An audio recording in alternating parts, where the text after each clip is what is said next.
Let's see.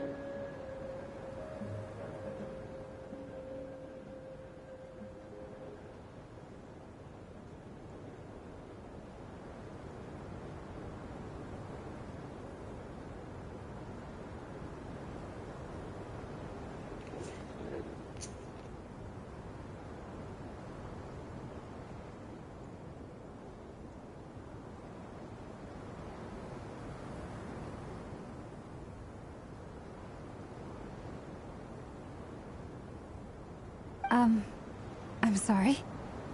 What did you hear me say? I wasn't talking about labor policy. Wait. How long have I been standing here? Not long. You just appeared by the door a moment ago.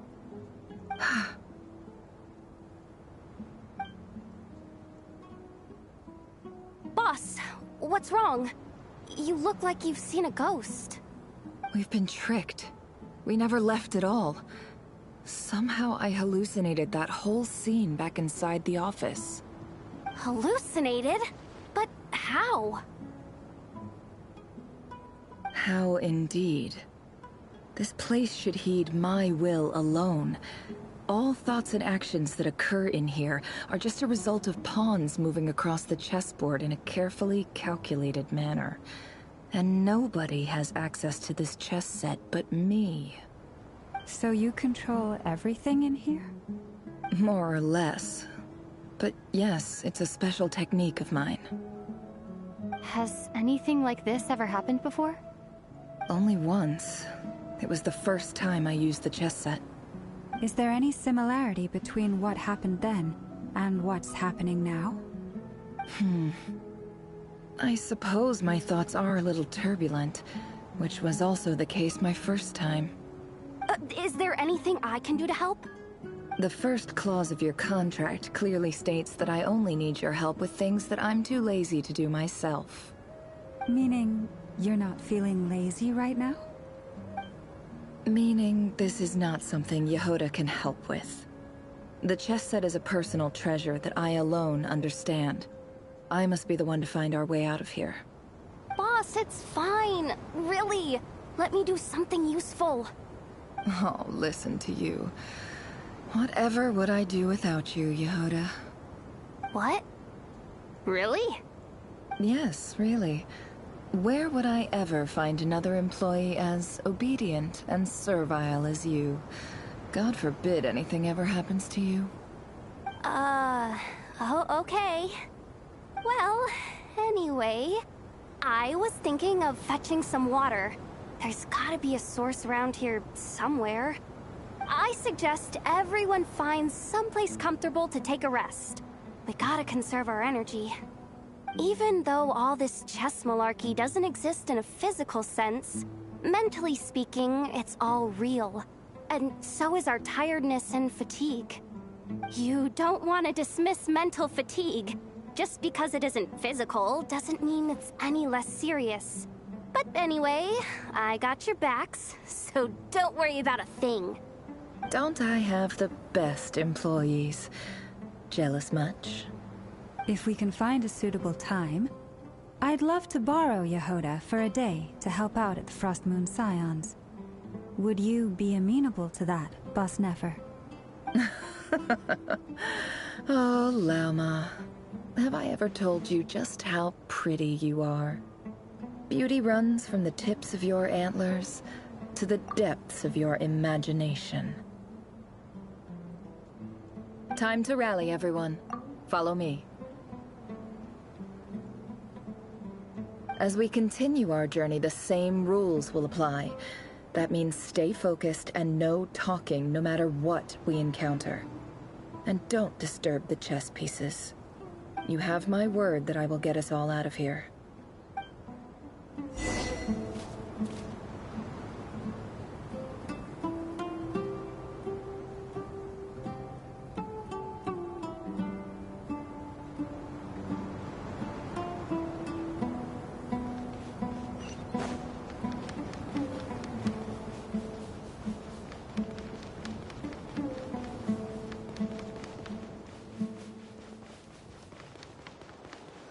This place looks familiar. That's not a good sign. There... I wasn't expecting visitors at this hour. Wait, is that? Oh, it's him. There you are! Sinue's been looking for you all day. I think he has some news for you. Oh yeah? What were you doing just now, Uncle Retinue? Hiding away some more loose change? I know I saw some Mora. What do you mean, loose change? Oh, come on, I'm too old for this. Just pretend you saw nothing.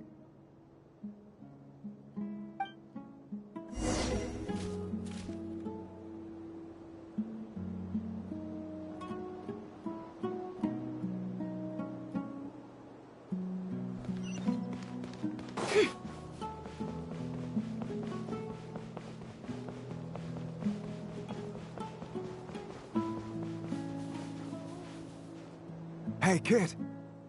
Mind telling me what Sinuhe's been up to recently? I'm trying to get in his good books and I need a way in. Get in his good books? Why? What do you want with my dad, Uncle Apepi? I've written a new song. I was hoping to showcase it at the next festival, but I'll need his approval. A new song, huh? I'd love to stay and listen, but unfortunately, Uncle Retinue says my dad's looking for me. Well, there's plenty of time and I'm not going anywhere. See that pile of stones?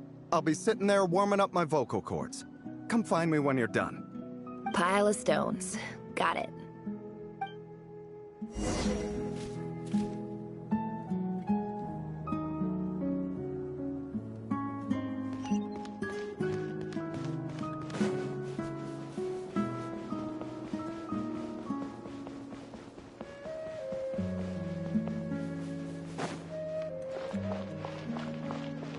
Hi, Dad. Uncle Retinue said you were looking for me. Ah, there's my little princess. If you'd gotten back just a little sooner, you could have shared the spoils of war with me.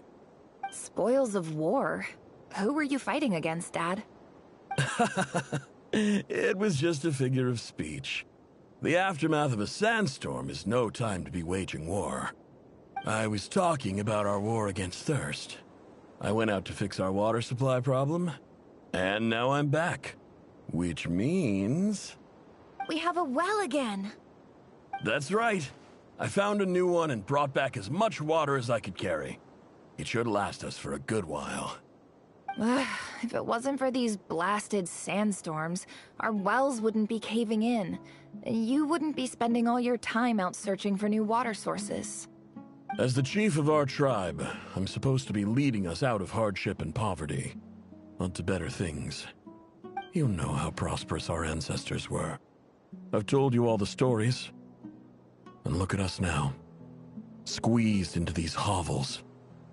No one would choose this, if it wasn't for the endless wars over the years. But things are looking up. I started working with some folks from the academia a few months back. They gave me some contacts in return for my assistance in the desert. So you're the academia's helper now? Special ambassador, they call it. Think of it as a partnership. It's nothing bad, okay? We've been isolated here in the desert for too long. Seeking opportunities elsewhere is the best thing for us, and the fastest way to progress. So, do you get anything good out of being a special ambassador? Of course. My luck's improving all the time. One day, I swear I'm gonna lead us out of this place. We'll find somewhere new. Somewhere better.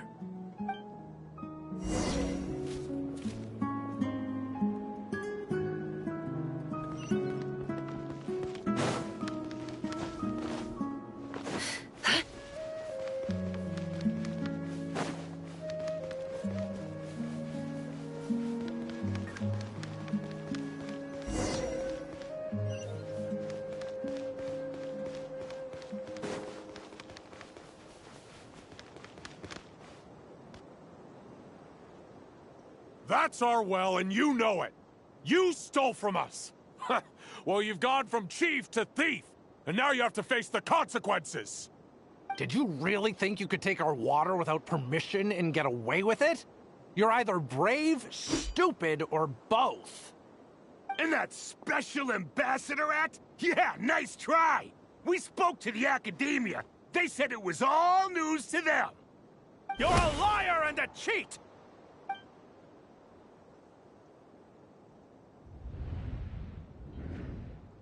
I heard Yehoda gasp, but I don't blame her. Most people are terrified by the sight of blood. Corpses strewn across the ground. The wounds are clearly from scimitars and daggers. The desert dwellers' weapons of choice. There's a handwritten note on the ground. Let's see what it says. Halil, this is Sinuhe, chief of the Shimti tribe. Surely you remember me. I was the one who helped you and your colleagues avoid the quicksand in the desert. This is my second time writing to you. I assume my last letter must have gotten lost in the mail, as I didn't receive a reply. I hope this one makes it to you safely. I'm writing to you because I need some help. That sandstorm the other day completely blocked up our well, forcing me to look for another water source in Iab and Unut territory. It was a matter of survival. Praise the gods. The well of the Iab tribe was intact. It was my last resort.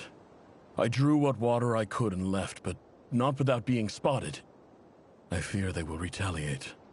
You told me to write to you if I ever needed help. You said you'd be my ally in the Academia. I urgently need you to formally recognize my title of Special Ambassador and send some of your people to assist me for a few days. It's the only way I can convince them that this was the Academia's decision and prevent them from retaliating. This is an emergency. Please send help as soon as possible. Looks like this letter never got sent. The writer died a grisly death, and the letter was trampled into the ground. It's badly defaced. Some parts are barely legible. What a ridiculous lie the surviving Shimti tell. Their whole village was butchered over a sip of water.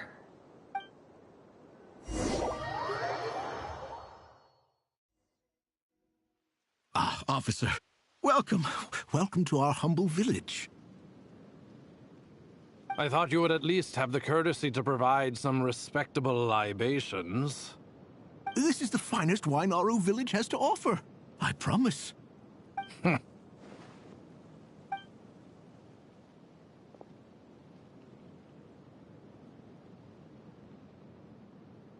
The Academia has agreed to reserve a single space for a candidate from your village. But I remain skeptical of this entire endeavor. I highly doubt anyone in this desert possesses serious academic potential. Please, have faith.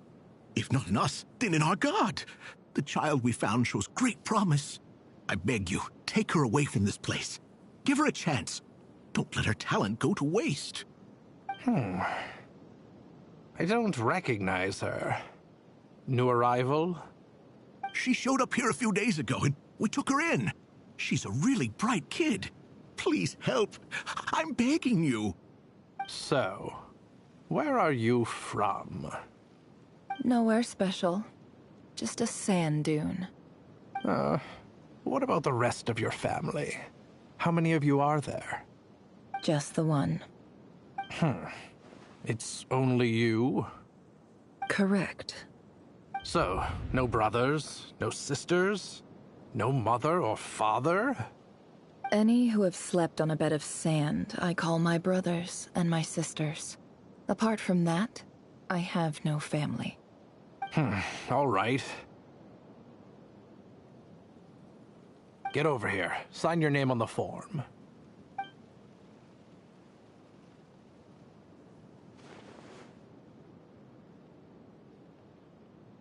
Never? You're rather fair-skinned for a desert dweller.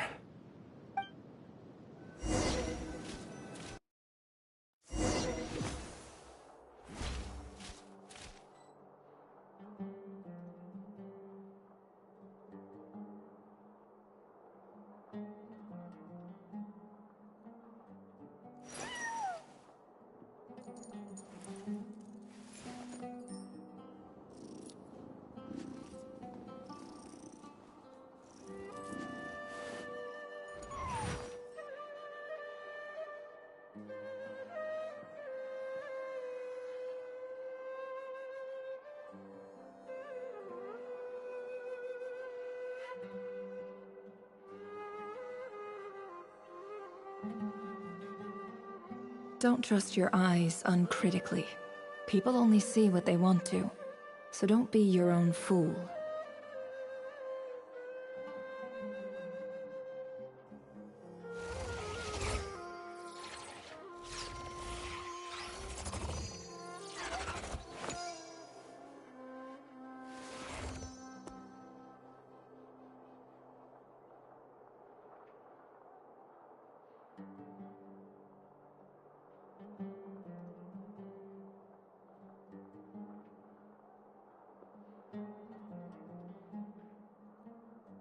Emotions are like a raging torrent that surges through the mind. More often than not, if you try to hold them back, you'll be swept away by their unstoppable force. And if you try to ignore them entirely, you'll end up tearing yourself to pieces.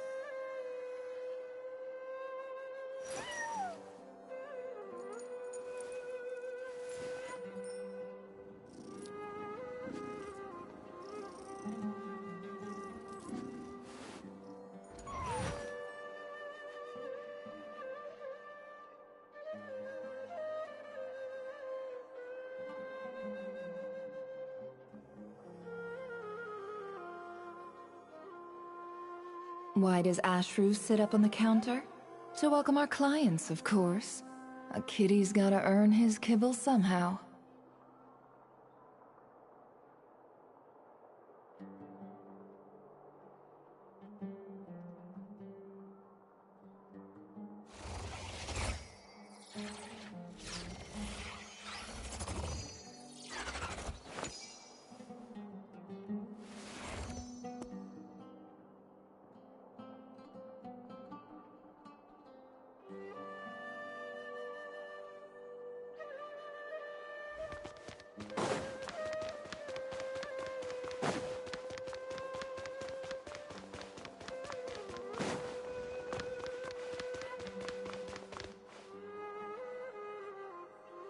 Nefer, this term's assignments have been issued already.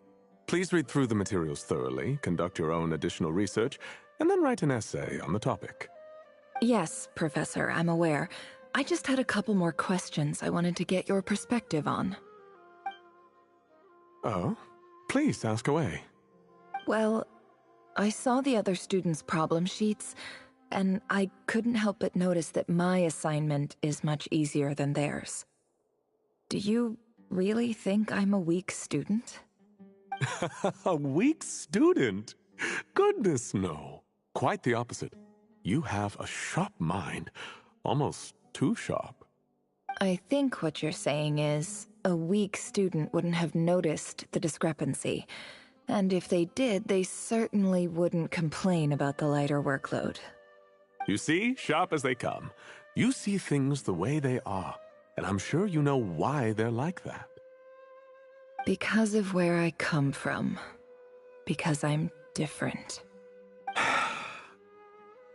I'm sorry, Nefer. I don't like it any more than you do. It's just... Anyway, you said you had a couple of questions. What's the other one?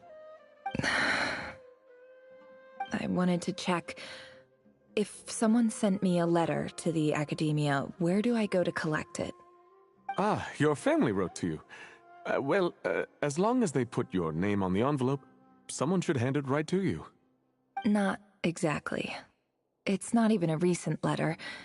I was just curious where the mail would end up if no one collects it. The House of Dana, I expect. I know there's a box for unclaimed mail somewhere in there, probably sitting on a shelf. Whatever you're looking for, that'd be the place to start. Okay, got it. Thank you, Professor. Oh, don't mention it. Honestly, I feel like I failed you. I'm supposed to be your teacher, but I haven't taught you anything.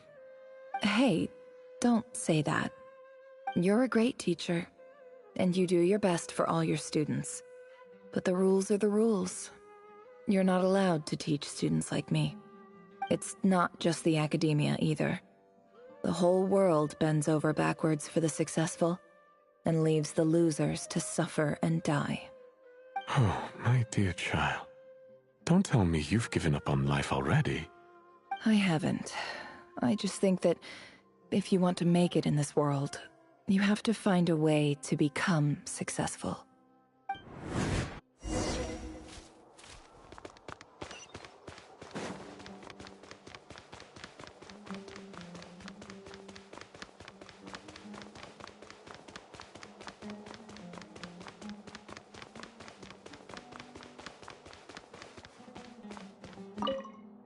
This must be it.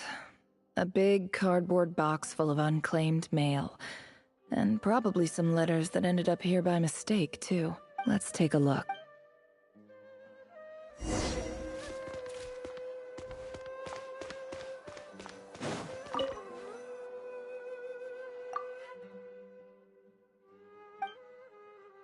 A dilapidation survey from Port Ormos. Looks like it's from a Core of 30 representative. What a strange thought. A bunch of mercs losing sleep over rundown buildings. This one was never even opened. I guess the recipient didn't care what the Core of 30 had to say about anything. Who was it addressed to? I don't recognize the name, but it must have been a Ksharawar professor.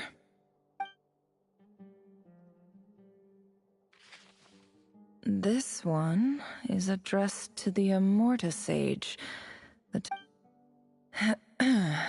Guided in clinical terms, these... For example, my neighbor... This seems like something the academia would want to know about.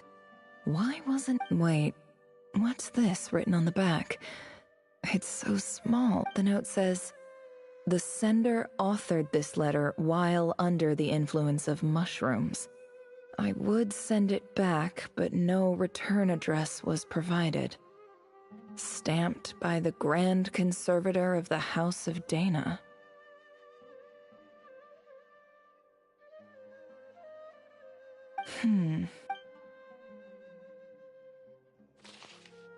This next one is addressed to Grand Sage Azar?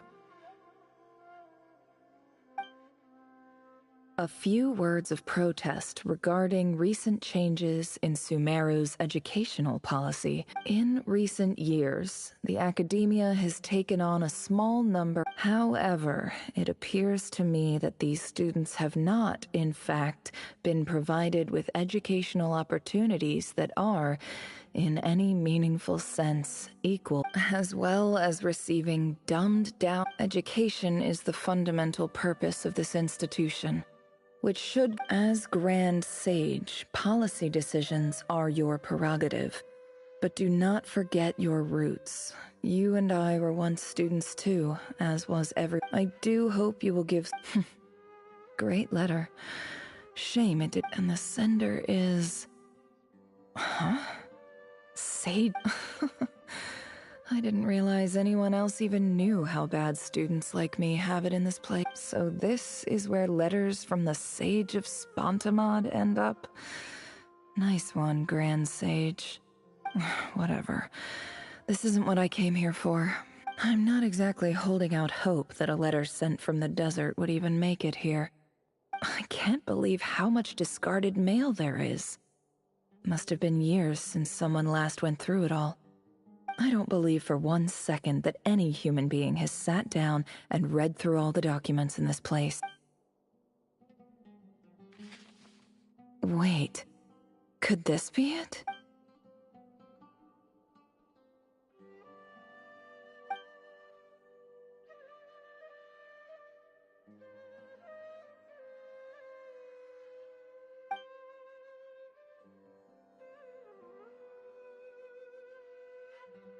Greetings, Halil. My name is Sinuhe, chief of... I don't know how well you remember it now. In my tribe, learning a person's true name is serious business.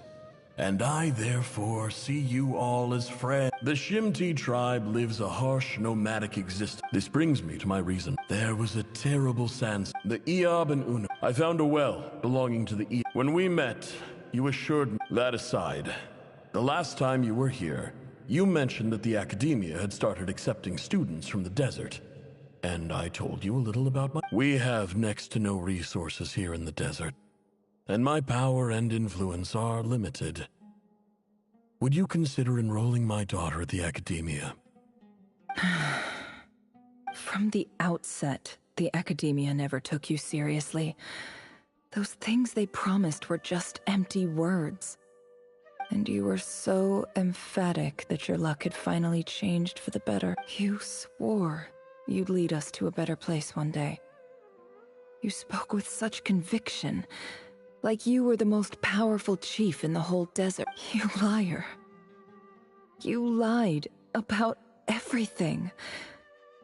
You promised the world and delivered on none of it. And who fell for it? Just me, by the looks of it. Which makes you a pathetic liar. You weren't even... I think I'll take over from here. Let me show you how it's done.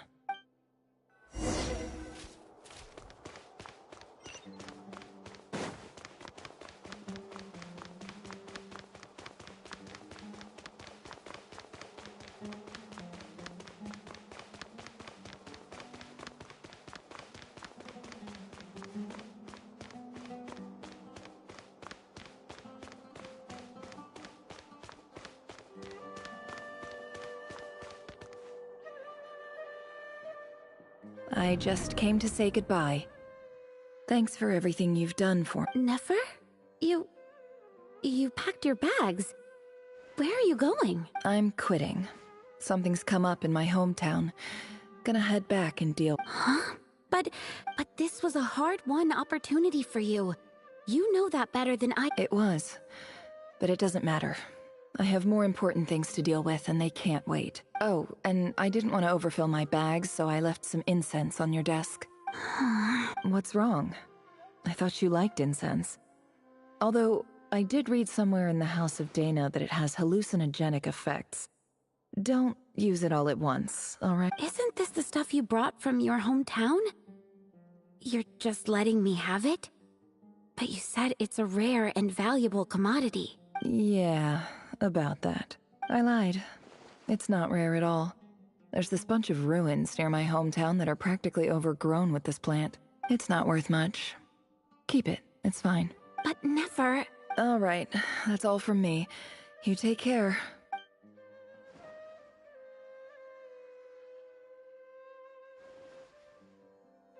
Don't forget me, okay? I mean, we're more than just classmates, right? We're friends. Yeah. I'll remember you. I lied again. That incense is worth a fortune, and it's a rare find even in those ruins. And as for remembering her, I have far too much to do when I get back. No time to reminisce. I'll be lucky if I even make it through this alive. But either way, I expect I'll forget you pretty quickly.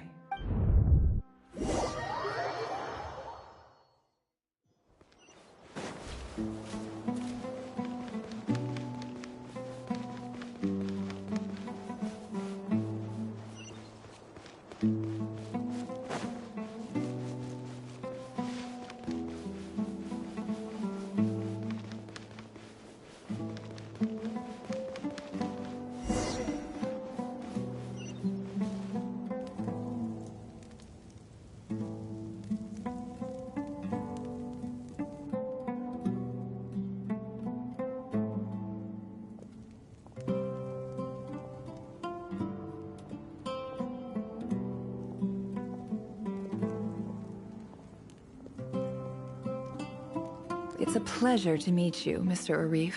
So, what does the Academia want? Since they've sent their special ambassador, I assume there's a big business deal to be made. If not, I'd be very disappointed. Please, sir, lower your blade. You're lucky I'm the one they sent. Not all special ambassadors share my admiration for the Iab people. The ever-shifting balance of power in the desert reduced the once great civilizations of this region to rubble and sand. but the story of the Eab has a very different trajectory. Others grew weak, but you grew strong, beginning in obscurity and moving to prosperity. You're the only ones who defied the trend. Huh. So, you do know who you're dealing with? This well is the perfect symbol of your strength, is it not? It used to belong to the Unut, but it looks like you have control over it now. You're not wrong. But I'm sure you didn't come all this way just to flatter us. Of course not. I came to bring you some very good news. Some information that recently came to light, which might just be your ticket to freedom. Records uncovered by the Vahumana Darshan show that a certain well currently under Eab control is built on top of some ancient ruins.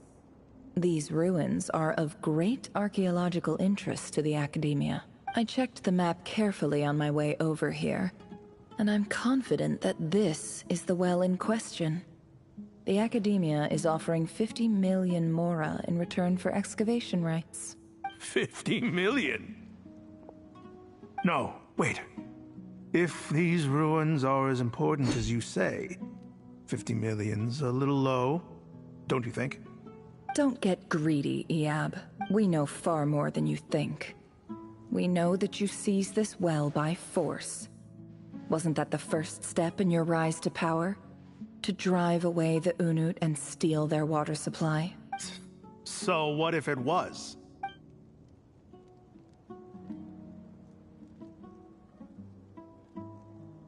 Don't worry. As unscrupulous as it was, it's something we're willing to overlook. The Academia is only interested in dealing with the de facto power holders in the region. I hope I am making myself clear. And I hope your words are the truth. If I find out the Academia is trying to play me, I'll hunt down every one of your people and make you watch as I cut their heads off one by one. I assure you, Chief, that would not be in your long-term interests. You don't want to make an enemy of the Academia. You see how I'm dressed, don't you? I appreciate that you've never been to the rainforest, but surely even you recognize an ambassador's attire when you see it. And what does a barbarian like you have to lose anyway? You really think the Sumeru Academia would bother to come all this way just to lie to you? We have more important things to worry about. All right, I take your point. The Academia is the highest authority in the land. I'm sure you're trustworthy people. In that case, we have a deal. We will sell you the excavation rights. I'd like to thank you, Ambassador. This is good news indeed. Excellent news. In fact, it calls for a celebration. Would you do us the honor of staying a while and enjoying some Eab hospitality? Gladly.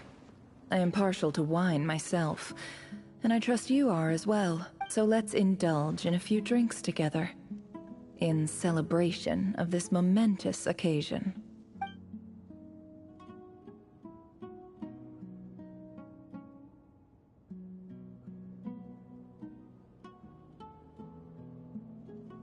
Chief! Chief, it's an emergency! It's the Unut. They've taken the well. What? Well, don't just stand there. Take it back. Yes, Chief. I have every confidence in the Eab's military superiority, and yet... What is it? The Unut's response was alarmingly fast. The day after we reach a deal, they seize the well. This can't be a coincidence. Perhaps there is a traitor in your midst. I don't think so. I am obliged to remind you, Chief, that the Academia will only deal with the de facto power holders. If you cannot regain control over the well, I'm afraid you won't see a single mora of that 50 million. No! Please, Ambassador, just give me some time. I swear the Unut will not get away with this. That well is ours, and so is the mora. Glad to hear it. I will wait here for an update. If there is a traitor, I will find them. In the meantime, make yourself at home. I'll report back as soon as I have an update. Much obliged. Wow. All it took was a few words and I've got him wrapped around my finger.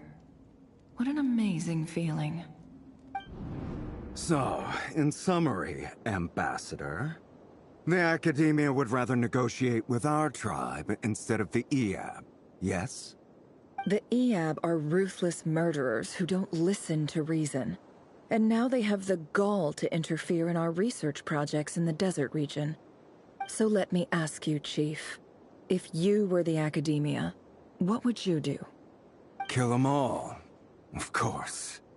Precisely. The Academia does not tolerate those who stand in our way. The Eab have held back our academic pursuits for too long, and our patience is wearing thin.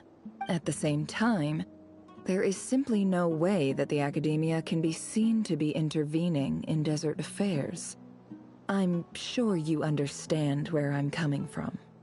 We have our own rules out here. If the rainforest dwellers raised arms against a desert tribe, it'd start a bloody war. Right. We can't confront them ourselves, but we can support their enemies. The Unut have always had strained relations with the Eab, which makes you our natural allies. Natural allies. Weren't the Eab your allies once?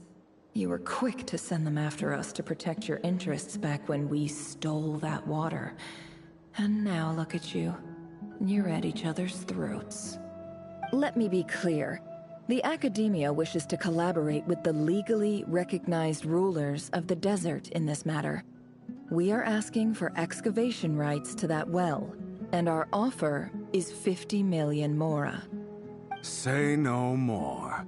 I believe we have an understanding. Good. Then I suggest you get to work. Get us access to that well, and the mora's yours. You see, Dad? Lying is easy when you know how. People will believe anything.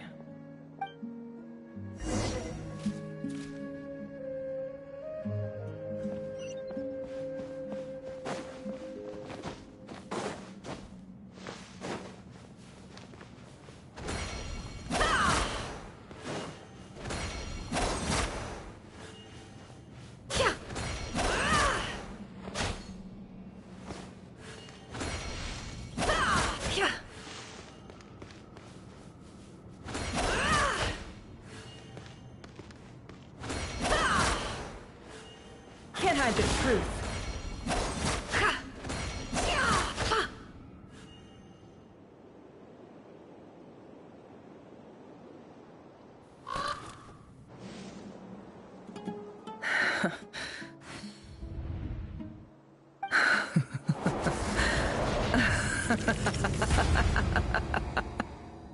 Look at yourselves. You may be vile, savage monsters, but your butchered bodies bleed like any others. You're no different. You're nothing special at all. The monsters who destroyed my home, they're just ordinary, petty human beings. What a joke. I think we're even now. Maybe I've even done the desert a favor. It's a better place without all these people around. Oh, Sinuhe, my gullible fool of a father. Perhaps if you'd been as ruthless as I was today, our tribespeople would still be alive. In this dog-eat-dog world, a chief needs to be tough to survive. But you couldn't do what had to be done. So I did it for you. Nefer, it's okay. All of this is in the past now. I believe I remember you promising to remain silent.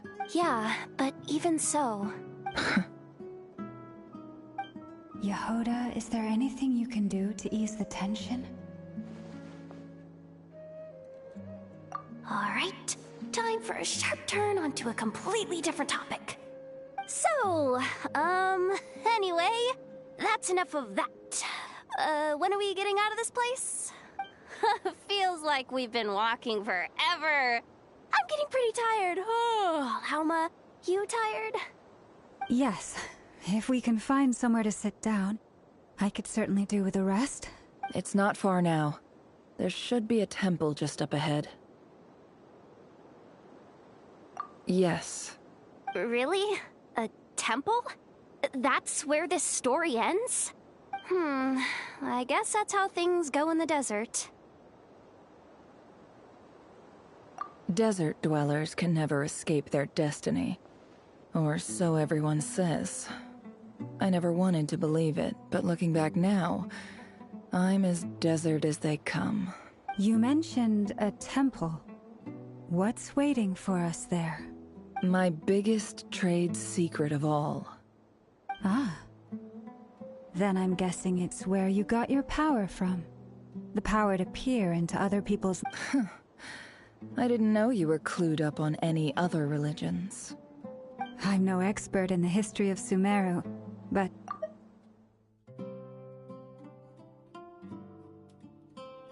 King Deshret.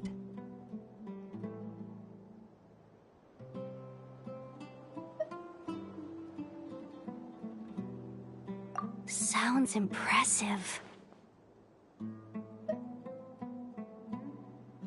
Ah, I know who you mean.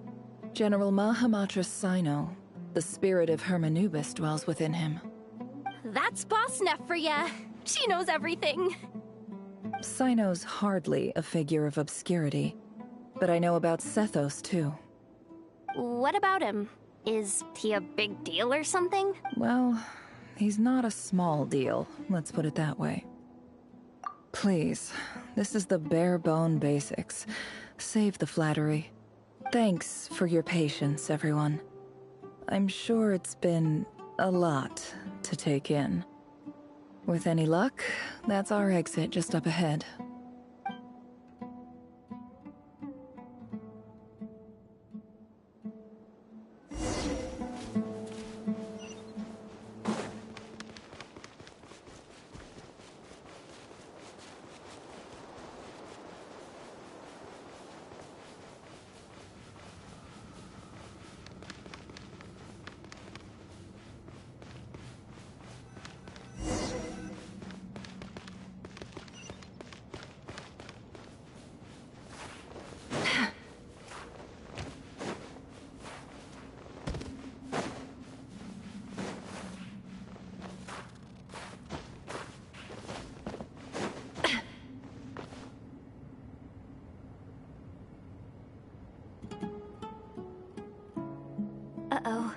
Uh-oh. I'm totally out of my depth here. I don't have anything to add about any of this stuff. Like, look at that statue, for instance. I want to do the whole name-dropping, this girl knows her stuff thing too, but I've never seen any... A statue with the head of a bird.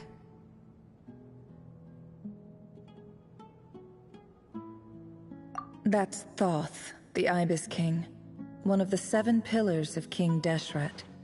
The legends say that he, the Crocodile King, and the Goat King were the 3 retainers of King Deshret. Let's take a look.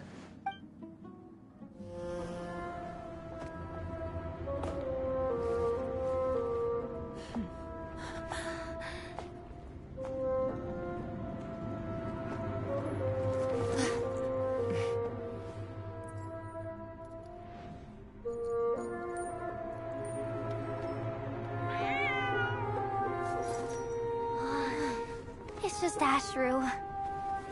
So, all is well?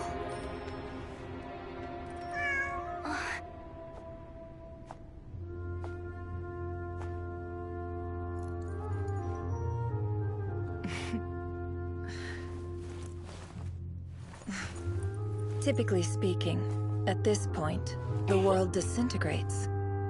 Then we find ourselves back in the outside world. Besides, these are my memories. There's nothing to fear. You're sure? Of course. It's almost over.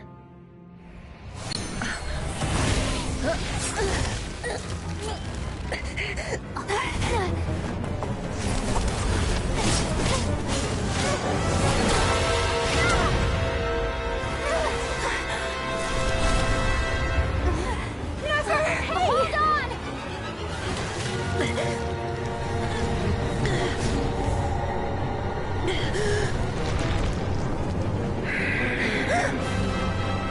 Knowing too much is always a death sentence. Speak for yourself.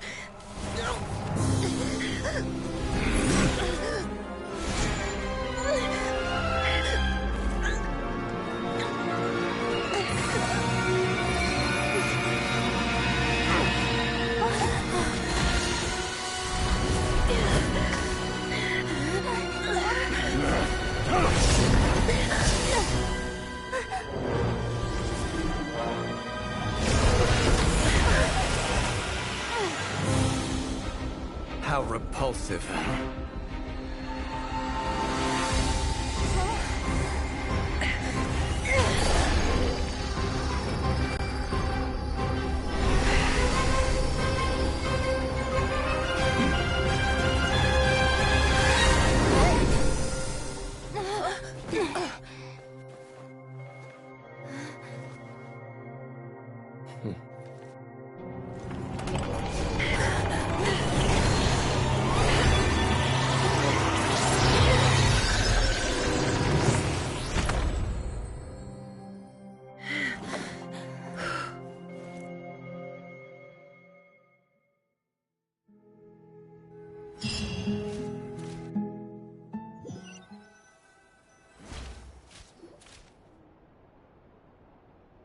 Timed that pretty well, didn't I?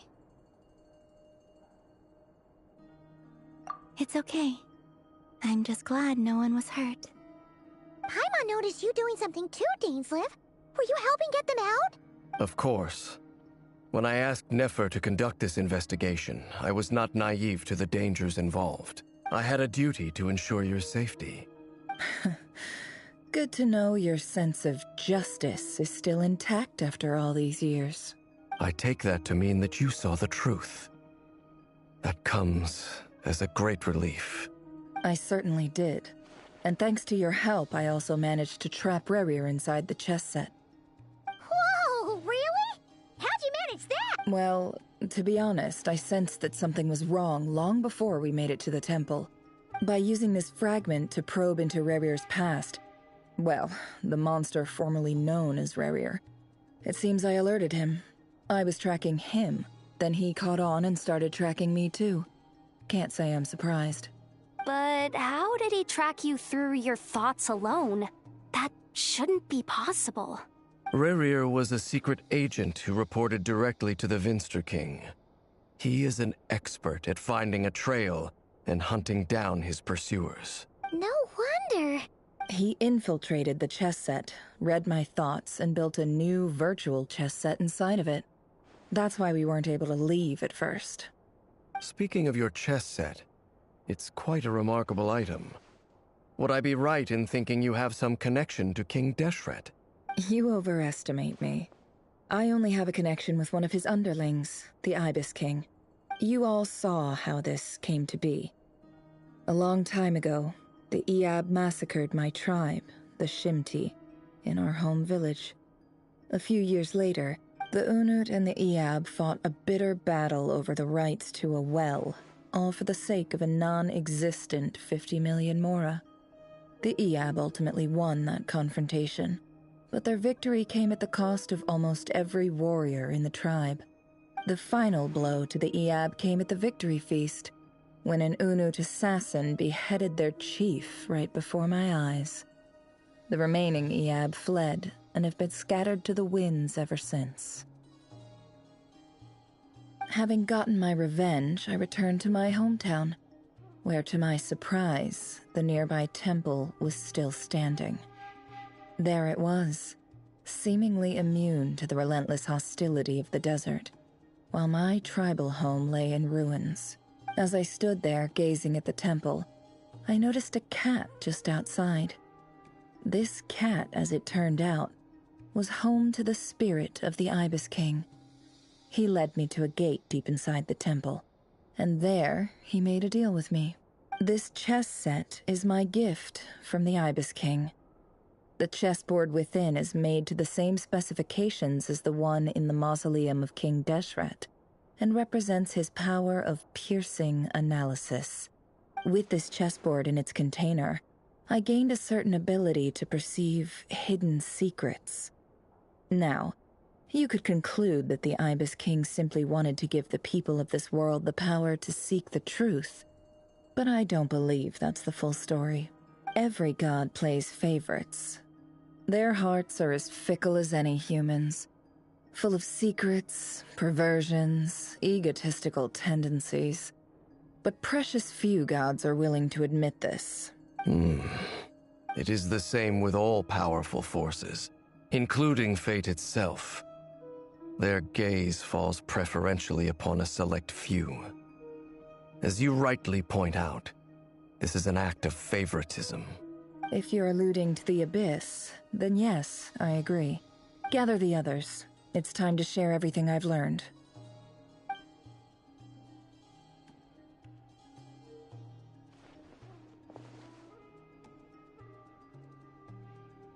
Thank you all for being here. As promised, I did some further investigating into the Reicher of Solnari's background. I am pleased to report that the investigation has been most fruitful indeed. The Reicher of Solnari, real name Rerir, was once a Khanrian subject who served the Vinster King. I will now share the important details of his story. Please save any questions or comments for the end.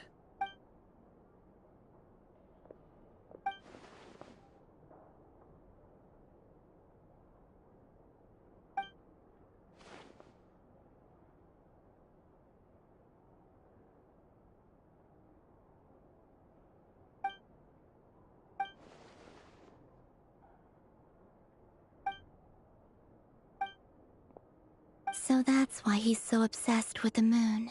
A tragic tale, to be sure. But it does not excuse his many transgressions. No matter how much Rerir suffered in the past, the fact remains that he is what we know today as the Wild Hunt, wreaking havoc upon innocent lives in Notcry. He becomes more dangerous with each passing day. If left unchecked, it is simply a matter of time before all of Tevat suffers the consequences. This is a threat that the Knights of Favonius cannot ignore. A question for Miss Columbina. Forgive me if this is presumptuous, but have you ever seen the spatial gateway that appeared in Rerir's memory? Never. But I have heard stories of something called the Moon Gate, and this seems to fit the description. Miss Lama, any thoughts on this? In the lore of the Frost Moon Scions, the moon is believed to hold many secrets. Some sources speak of ancient knowledge, others of a gateway to the unknown.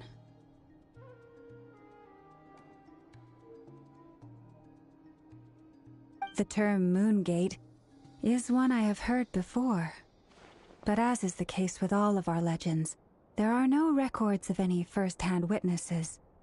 We cannot know whether it truly exists.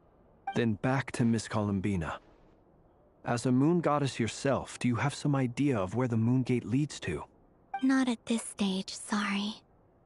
I do hold the power of the Frost Moon, and my strength is recovering well.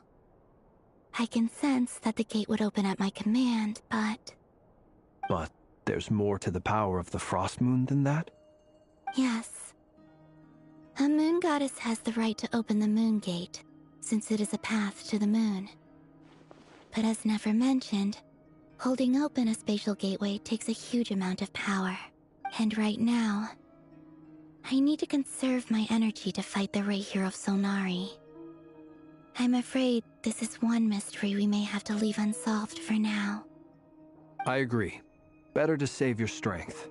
But if you'll humor me for a moment, I have a bold conjecture of my own regarding the world beyond the gateway. I highly suspect that neither Tholindis nor Rerir made it through unscathed.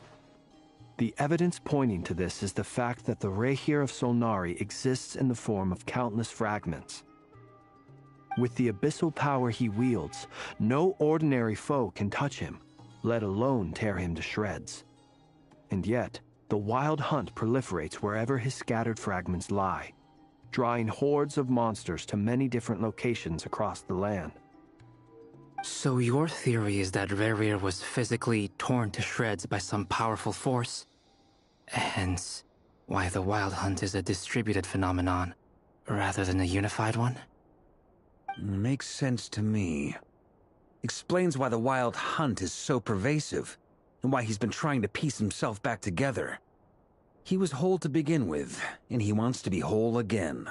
Without the power of the Abyss on his side, he almost certainly would have perished the moment he was torn apart. But the Abyss, much like a curse, has kept him alive. I could not agree more. The power of the Abyss is most surely a curse. It is a compelling explanation, and one that accords with my present understanding of Abyss creatures. Whether the life form in question is primitive or advanced, if a curse has extended its lifespan unnaturally, it will continue to survive in spite of everything. This raises some interesting questions. I will run some experiments and see if there is any validity to my suspicions. That being said, regardless of whether my research bears fruit, I would like to thank Miss Nefer for conducting such a thorough investigation.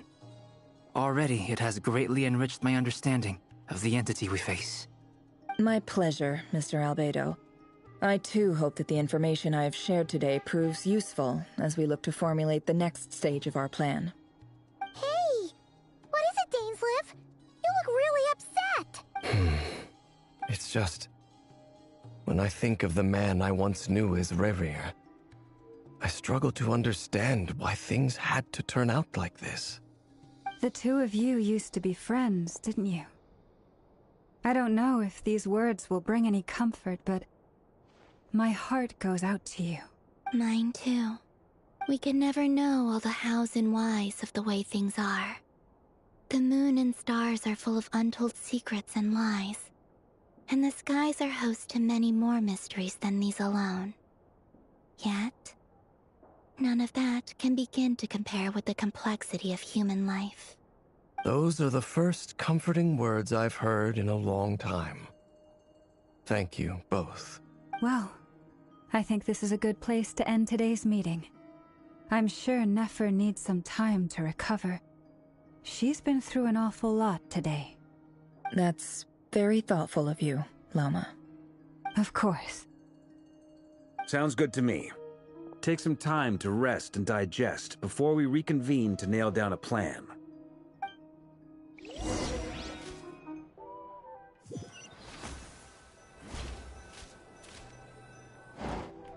Hey, is this a bad time? Hope I didn't kill the conversation.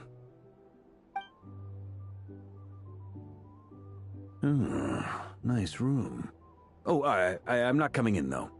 Why not? It's just a hotel room. If it's all the same, I'll just stay out here.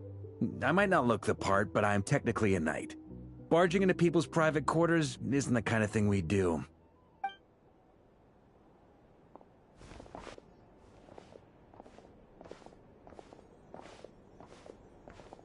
Anyway, Nefer went back to the curatorium to get some rest. But before she left, she shared some things with me that I thought you should be aware of. Firstly, although she managed to trap the Raker of Solnari inside her chess set, there's no guarantee that the power of the Ibis King is any match for one of the 5 sinners. Their powers are beyond our comprehension. It's only a matter of time before he finds a way to break out. We have to come up with a plan and take care of him before that happens. Honestly, Paimon figured that might be the case. So, how long have we got? Well, I asked her that same question. She talked for a long time, but for the most part, it seemed like she was trying to convince me how precious her chess set is. What a long and storied history it has. It felt like some kind of sales pitch, you know? The kind where you end up handing over Mora against your will? Anyway, after all that, she finally answered the question. 2 days, at most. 2 days? Holy moly! Can we even recruit enough help in that time? That remains to be seen. Which brings me to the second issue. Dainsleif is obviously conflicted about this whole thing. But given how little time we have, there's no way we can pull this off without his help. You have some history with him, right? Do you think maybe you could talk to him for us? Great. I appreciate it. All right, on to item 3. So, Albedo, Duran, and I put our heads together and came up with a plan. Can't promise it's gonna work yet, but at least it's a start. We figured we'd bounce the idea off you first. We'll explore it further once everyone's recovered. Oh, Paimon's dying to hear this. All right, so here's what we're thinking.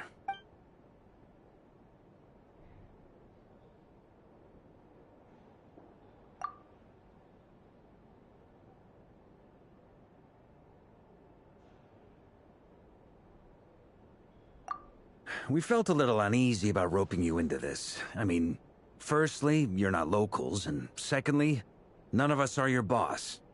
You're well within your rights to refuse if you so choose. Roping us in? Why would you even say that? We know the stakes here. It's all of us against the Rayher of Solnari, or none of us stand a chance. I choose my words very intentionally, I'll have you know. I like to think there's an art to striking a down-to-earth tone even when the stakes are through the roof.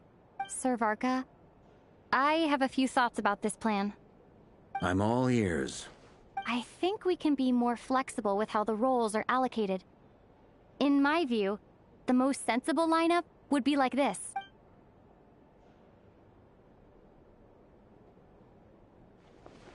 I see your point, yeah. But if that's how we're going to approach this, you'd better make sure you're ready. To be clear, I don't doubt your abilities. Far from it. I just want to make sure. Are you really willing to take all this on? I want to do everything within my power.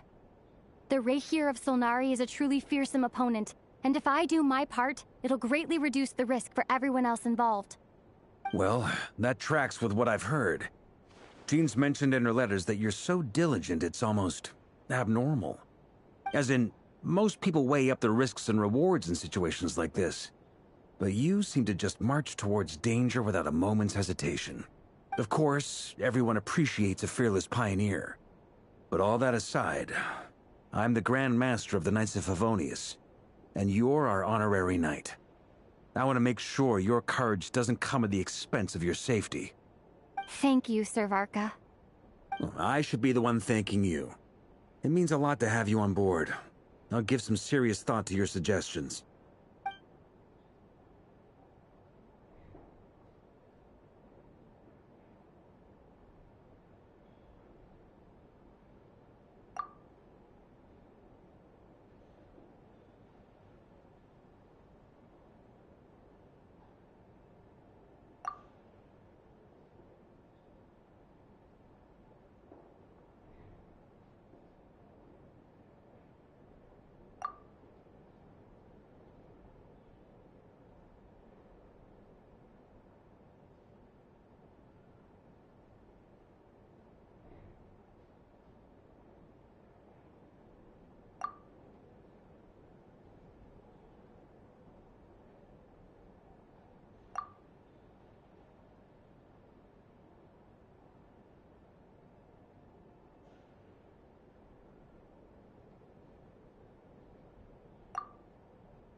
This is a thorough plan, but I do have one last question before we take action.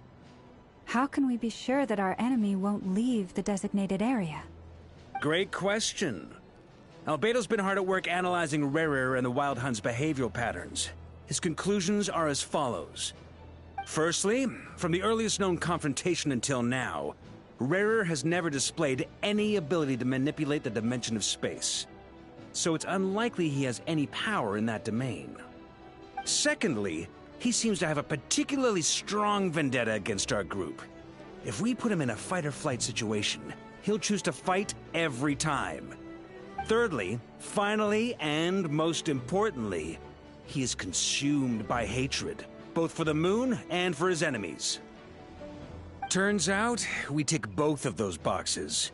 We have a reincarnated moon in our ranks, and a spy who accessed his private memories without permission. He'll be baying for blood, not looking to escape. As someone who's had their fair share of interactions with the Wild Hunt, those all seem like valid observations to me. Understood. Then I will defer to the verdict of the group. Well, everyone, that's the plan in full detail. Albedo and Durin are carrying out their part as we speak. Plan approved. Scheduling. Okay, any firepower you need, I got you covered. Let's light this baby up. The Frost Moon Scions are behind you as well. And the rest of you?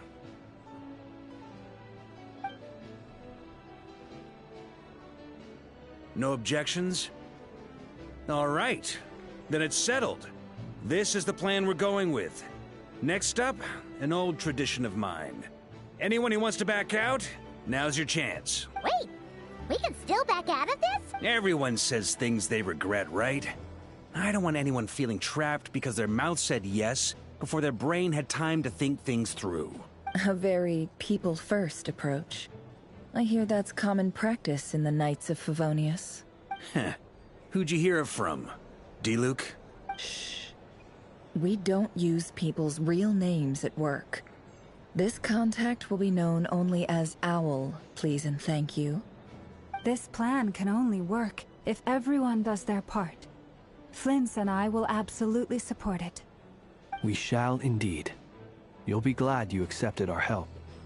Also, you are the last person I expected to see here, Miss Dory. It's not often I get called Dory in a work context. My peers usually call me Lord Sangama Bay. So, the longer your name, the higher your net worth. Is that the idea here? In that case, Mr. Flint's here must be worth a fortune. That's right, I know your full name. It's... The walls are thin here. I'd appreciate you keeping that a secret. Okay, fine.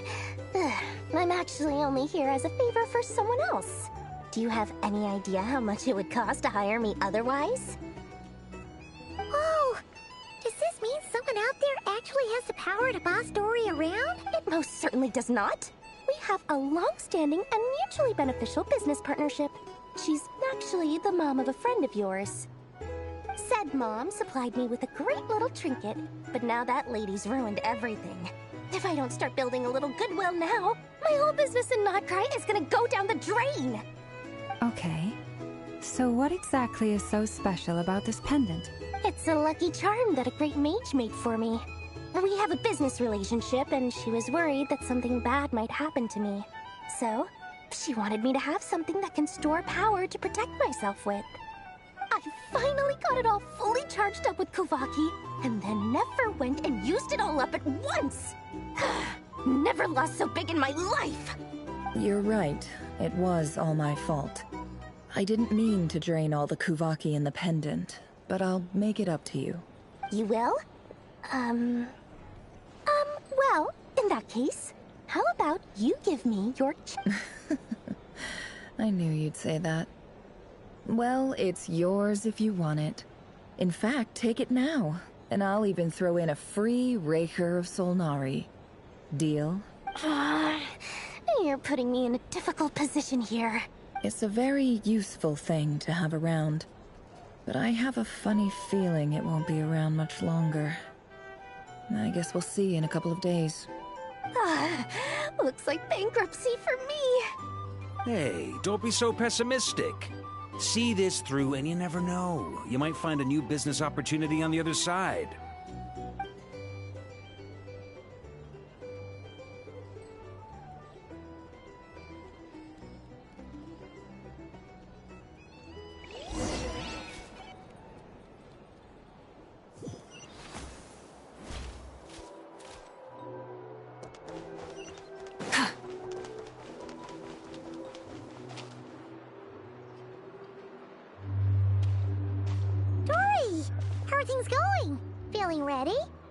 I was born ready.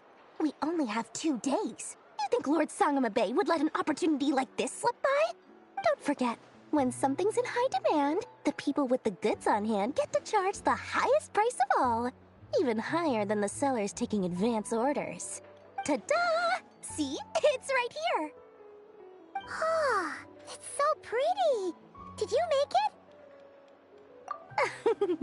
No, I have a supplier. We go way back, so he made me a very attractive offer. Aha! No wonder you were talking about Lucky Charms at the meeting. You've been getting Kaveh to make them for you. That's not the full story. It actually started a while back as a project between me and the Dendro Archon. Mage Alice once warned me that this world won't stay safe forever. There may come a day when everyone faces a great crisis. I passed this on to the Dendro Archon, and she secretly brought together a research team made up of Sumeru's top scholars to invent a technology that could keep people safe. I won't go into the details because it's all very complicated, but if you want to know more, you can ask the Dendro Archon about it sometime. Anyway, point being, it was the Dendro Archon who asked Kaveh to build this little contraption. As one of the top Kashara War talents, he was the obvious choice. Took him long enough. He stressed over it for ages. Must have gone through at least a dozen designs before producing a final product. But that's Kaveh for you. Marak delivered it to me a couple of days ago, along with a letter from Kaveh. Could I ask why I'm sending this technology to you? And what's your proposed use case? Has it been approved by the relevant authorities? So nosy. My fault for sending him the research permit to begin with. Surely Nahida must have told him you were involved in this project. He was probably just nervous because you're always so secretive about your business. Could be, could be. Anyway, I just replied, let's hope there never has to be a use case, because it would involve grave danger. Fair enough. But it sounds like he was just being cautious. He probably felt responsible as the one who made it. Or maybe he was asking as a favor for his housemate. He's done that before. Not sure why, though. His housemate doesn't seem to really care that much about this kind of stuff. Either way, all's well that ends well. I'm just glad to finally have my hands on the product. I wouldn't want to be without it, given the potential dangers that lie ahead. Huh? What does that look mean? Paimon's just super surprised. This must be the first time we've ever seen you actually get serious about something. Well, a long time ago, I made a promise to myself. I promised that I was gonna live every day of my life with a big beaming smile. Obviously, Mora plays a big part in that. But there are always gonna be times in life when you have to give something back. That could mean paying back a debt, returning a favor, or showing some kindness. Alice has been a huge help to me over the years. She was the first investor I ever had. And I want my investors to know that Lord Sangama Bay is the best in the business. And more than that, no one knows what the future will bring. Whatever happens, I want to make sure the Dendro Archon and all of Sumeru is prepared to face whatever comes. Oh, that? I was just making sure Nefer and I are square. Don't be thinking it was some sort of benevolent act. I'm no saint, so don't treat me like something I'm not. My priority is doing the business that I want to do.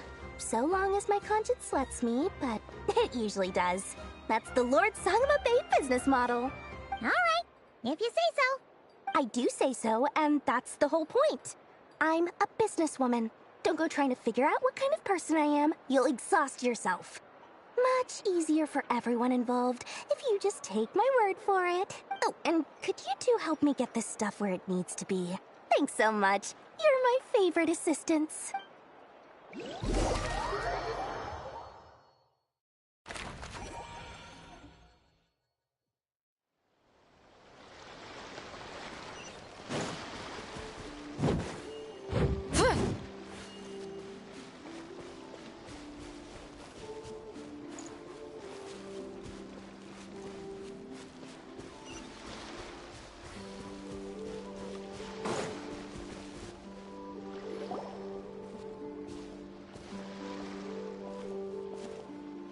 Traveler, Paimon.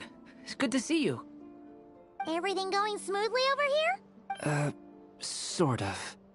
As you're probably aware, Varka, Durin, and I captured some abyssal creatures from the Wild Hunt. Per the plan, we dissected and analyzed some samples of these creatures. The process went very smoothly. The findings, however, come with some troubling implications. What?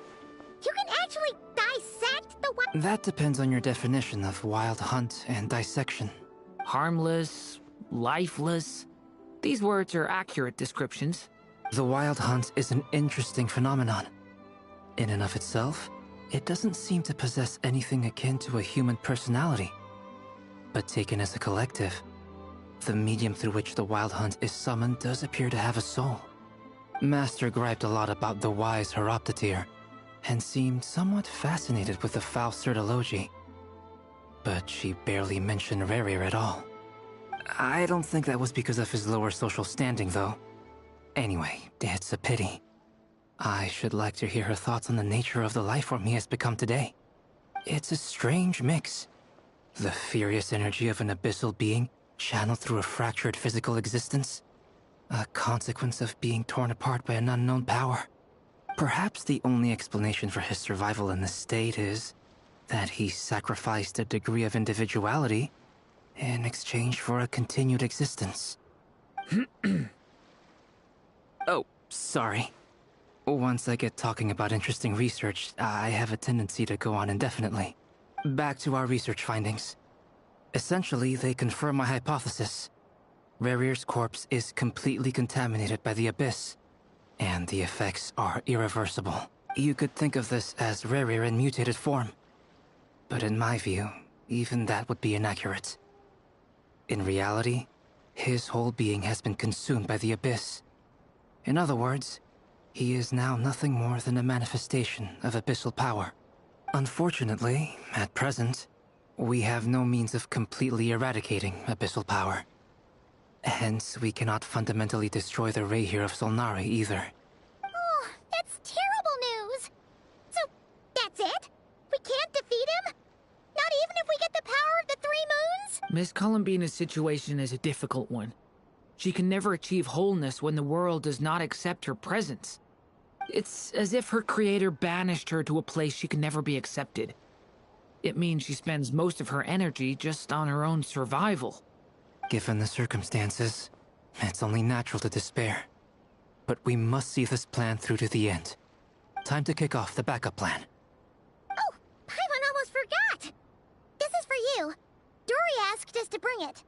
Ah, how wonderful. Well, thank you for making the trip. Durin and I will be heading off shortly. I'm sorry I won't be there to protect you in person this time. Please be careful. All right then. Stay safe.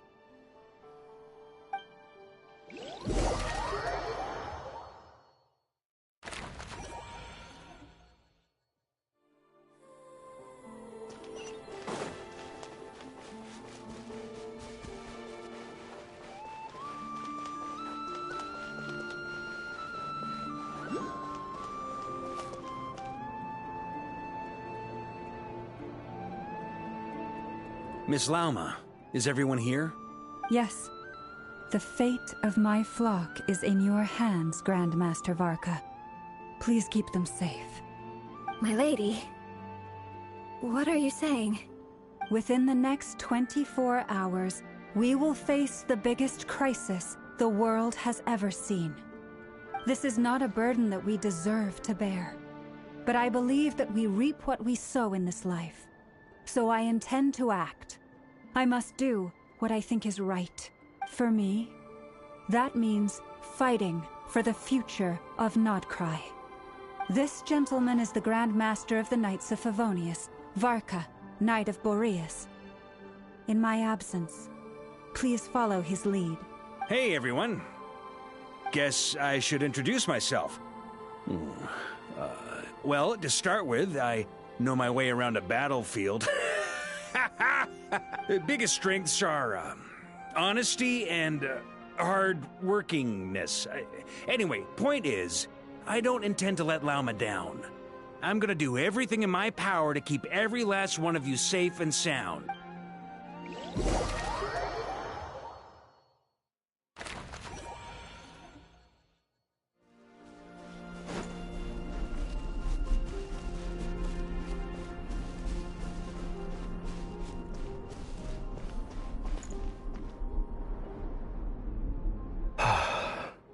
Something on your mind? Miss Columbina, was it? I believe that's how the others addressed you. That's right. Names are funny things. Have you always been called Dainsleif? Yes. I take it your own name has a more complicated history. I have a different relationship with names than other people. To be honest, I'm not even sure that Columbina is my name. At least, not in the same way that Dainsleif is yours. But it's what everyone calls me, and I go along with it.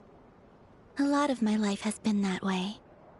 I get so used to things that I forget to question why they are so. I never used to think much about where names come from, or what they mean to people. Maybe something's wrong with me. You're different from other people. I sensed it the first time we met. You're more perceptive than most. I'm sure your long life and rich range of experience explains that. Do you ever find yourself missing Conria, Mr. Dainsleif? Difficult to answer. I have dreamed of the past many, many times. Sometimes I'm fighting tooth and nail. Other times I'm lying on the ground, defeated. I don't recall any happy moments from that time. It has been too long. Is that because hatred survives longer than love and affection? That would not be for me to say. I make no excuses for the grudges I bear. But whatever the reason, I remember little that was beautiful or sentimental. Thank you for your help with the Rerir situation. Without your efforts, I never could have learned the hidden truth of his story. You're welcome. I know he's your friend. Friend? He betrayed me. And I never really understood what he was going through in life. Some friendship, that is. Okay.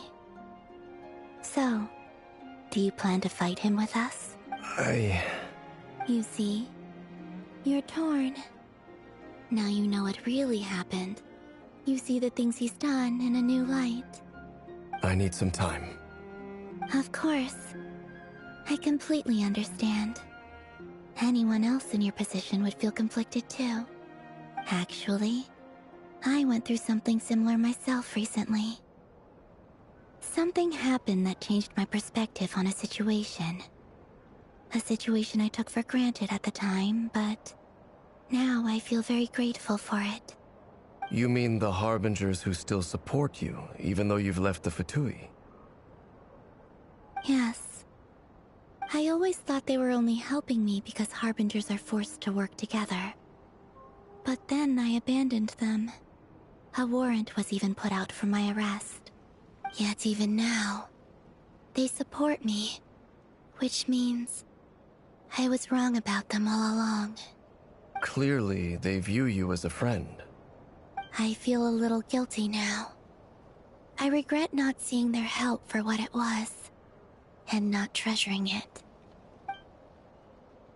I see the guilt that you're feeling now, because I feel it too. Hopefully, talking about it will do us both some good. Have you noticed that the Traveler and Paimon are over there? I think they've been listening. Huh. Shall we say hello? Sure. Hello. Ah! They caught us!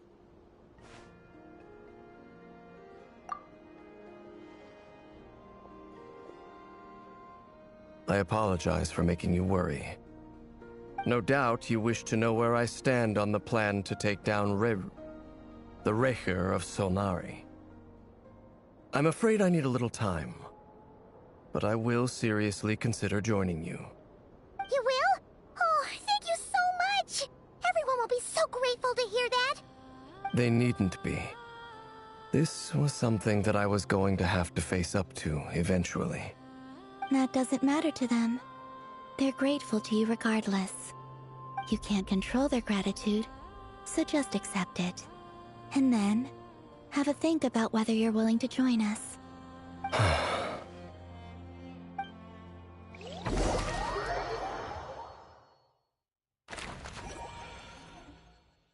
It's nearly showtime! Let's go rendezvous with the others. You know the place.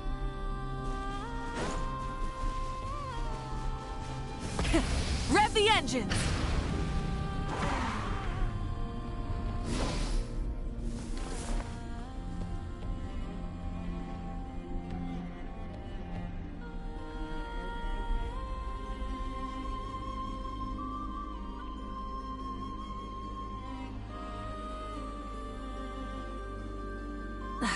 Instead of confining themselves to the heavens, God should broaden their horizons in the world below.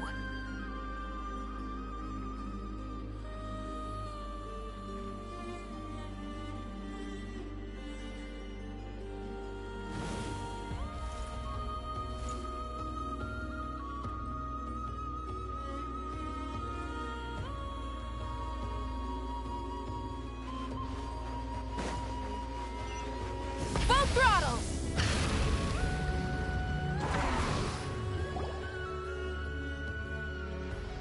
Ah, you're earlier than I expected. Hey, Flint's! Been waiting here long? Not too long. I came a little early so I'd have some time to think. Are you nervous about the battle? Quite the opposite. I'm reminiscing on my past battles. When I was awakened by the Ratniki, I had not touched a weapon in many years. I felt like the battlefield was not where I belonged. But after waging war against the Wild Hunt for so long, I came to realize something. A life of absolute peace is simply not a possibility for me. My restless flame indicates that somewhere inside of me, there is a deep yearning to root out the evil in this world. Oh, that doesn't sound like such a bad thing. Well, in the past, when I was a Fae whose primary concern was hibernation, it was hardly ideal. But it certainly serves me well here in the present. And I am delighted to be able to join forces with you in this endeavor. Looks like I'm not the first to arrive. Ah, Miss Lauma.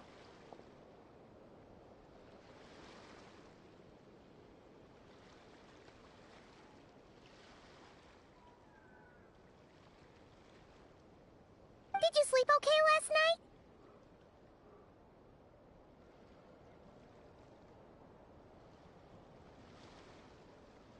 I struggled to settle down at first, because of the nerves. But don't worry. I got enough sleep in the end. I'll be just fine. Please, I'm just doing my part. Never! Over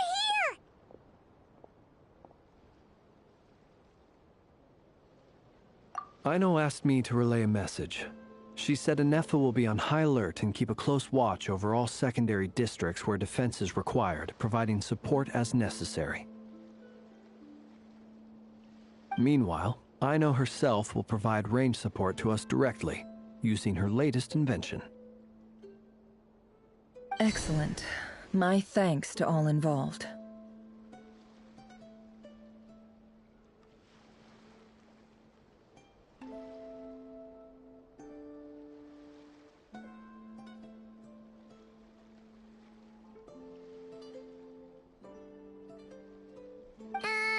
The chess set's looking a little unstable. It won't hold him much longer. We should be prepared to engage at a moment's notice. No sense sitting around waiting. Let's make the first move while we still have the option.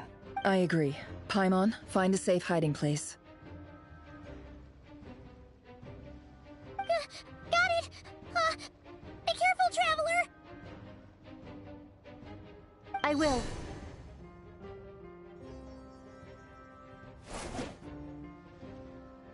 Everyone, take your positions as soon as the battle starts. Every ounce of strength we have in our bones, let us bring to this fight. Ready? Let's go. I've seen all your futile ploys before. You have become the authors of your own demise. I wouldn't be so sure about that. You are merely a moment of sport before I tear down the moon.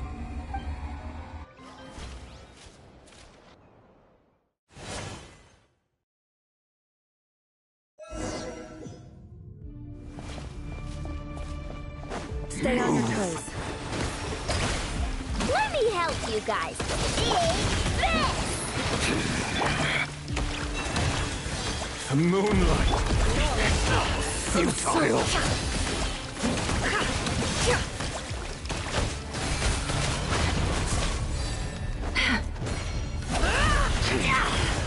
No more lies. How unfortunate.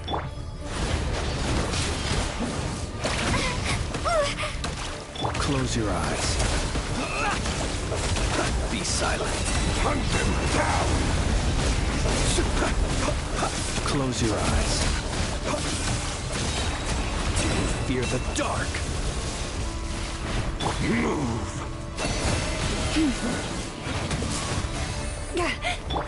Go! Moonlight, move. For the everlasting choice. It all adds up. The mystery unravels. Futile. Pathetic, hunt him down. Can't hide the truth. No more lies. The moonlight betrays you.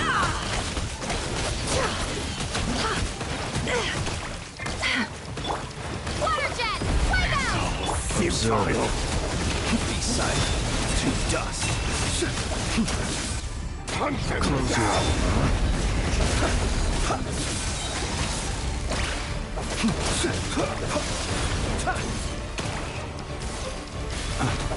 Observe. Fear the dark. Be silent. To dust. It began with the moon, and so shall it end. The moon will protect you.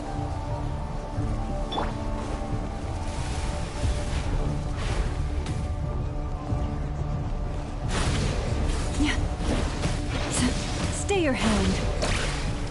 Receive my blessing. A grave. Close your eyes.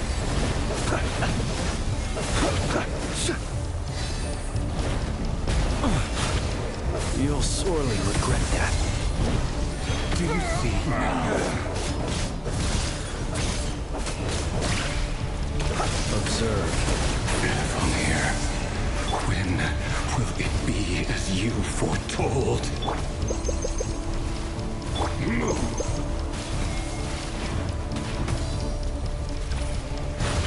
Yeah.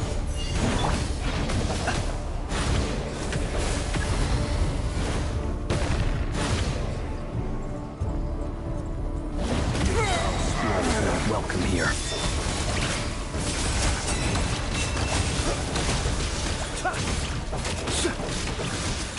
Close your eyes.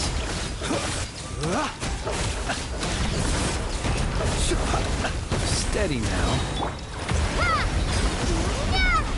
With one heart, we pray. Seek within. Oh, futile. Are you quite finished? The long sleep beckons.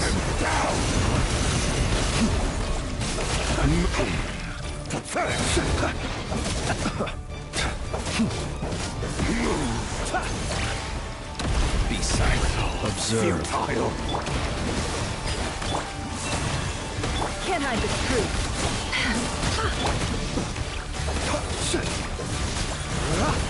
The moonlight. Pathetic. Lush as the moon.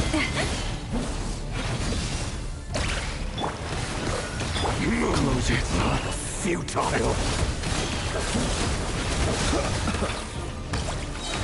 Observe. Down. The moon. Pathetic.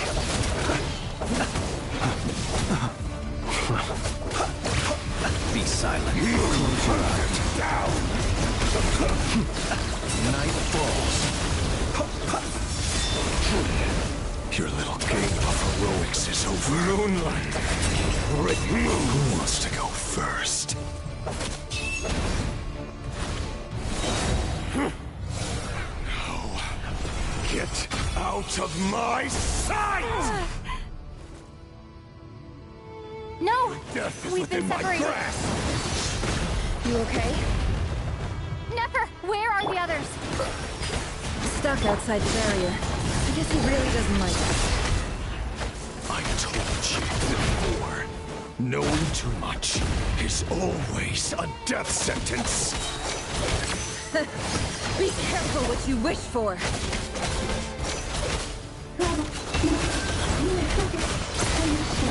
Lala! Can you hear me? Hold on, silence. The voices are gone. Run. But at least I know what hide. it is. I need to focus. Stick to the plan. Remember my most important task. Just stone him. If I can stall him for long enough, the moment will come. Time to come clean.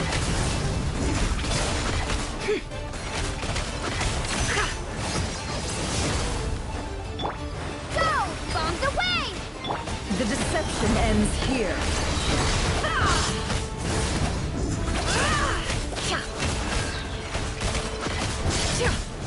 Let's see what you're made of.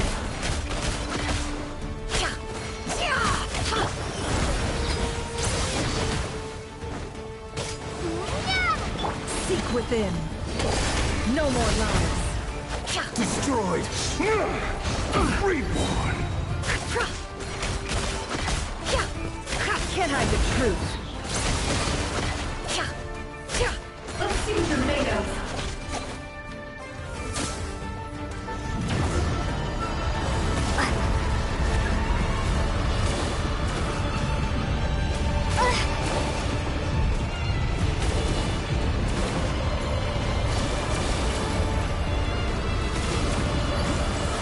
I've got this.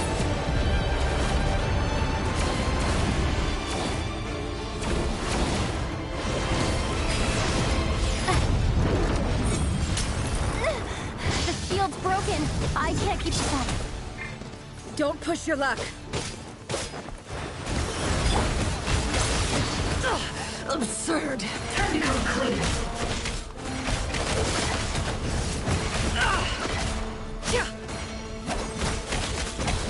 Your death is within my grasp.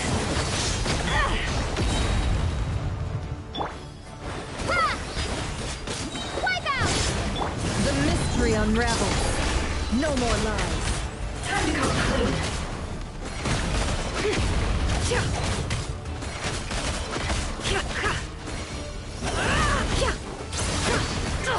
Absurd. The deception ends here. Bombs away! It all adds up. Let's see what you're made of.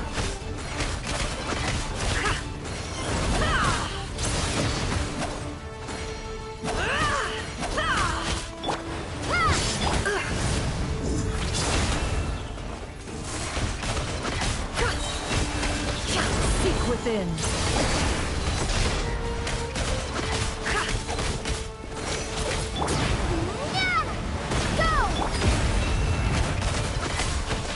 It all falls into place.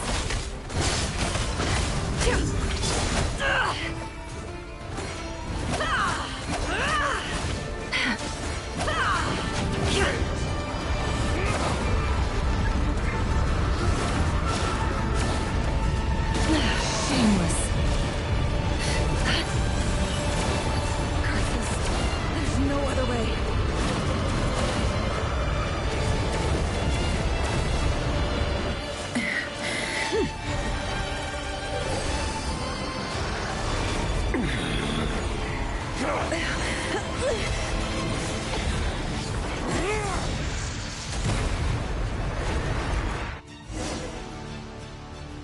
The only way to defeat Rarer is to borrow his own power. That means Columbina will have to disappear while you two bear the brunt of his attacks. You have to hold on. Find a way to keep him focused on killing the two of you.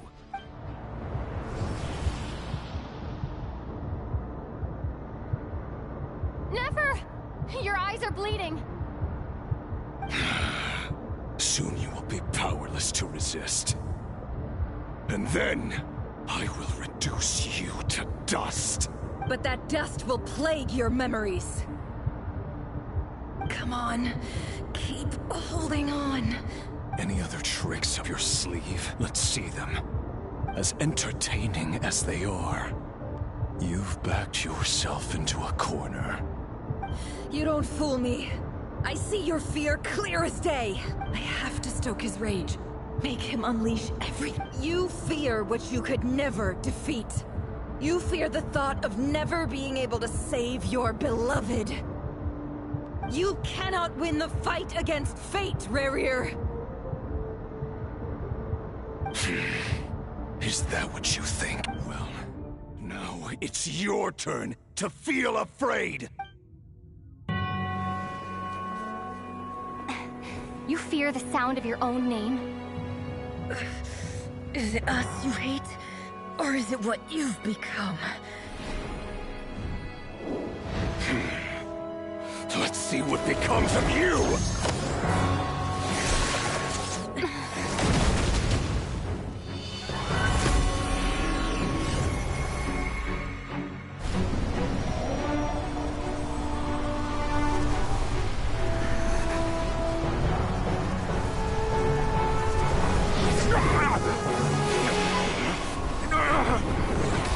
What's happening? That power. I've seen it before!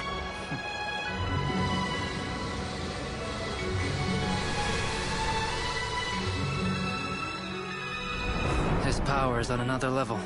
We'll need to use an alchemical array to convert his power into a usable form. Then quickly channel it into Columbina, rendering her powerful enough to compete with him. I'll join you. I can help. If I release enough abyssal energy into a confined space, it'll create a potential difference, allowing us to extract a huge amount of elemental energy. Next, I'll synchronize with everyone's minds using Pyro, then give you temporary access to their abilities and fields of view. But it won't last long. Can you see? Well enough. So, we have a student of Gold Rheindotter in our midst! How about that?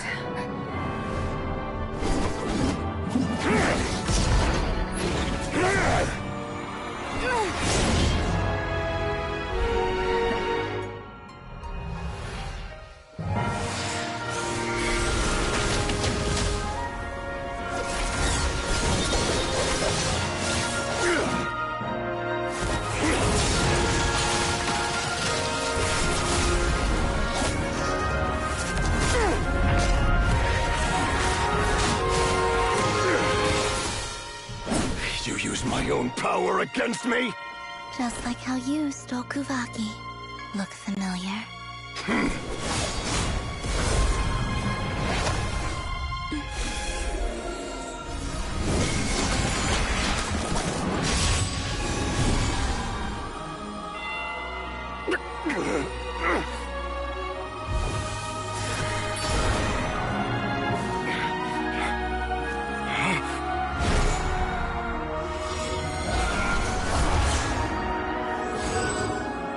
Don't you realize? You don't have the power to hold that gate open! I don't, but someone else does.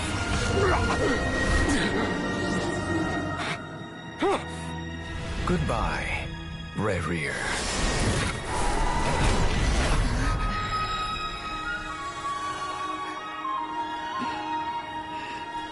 We won.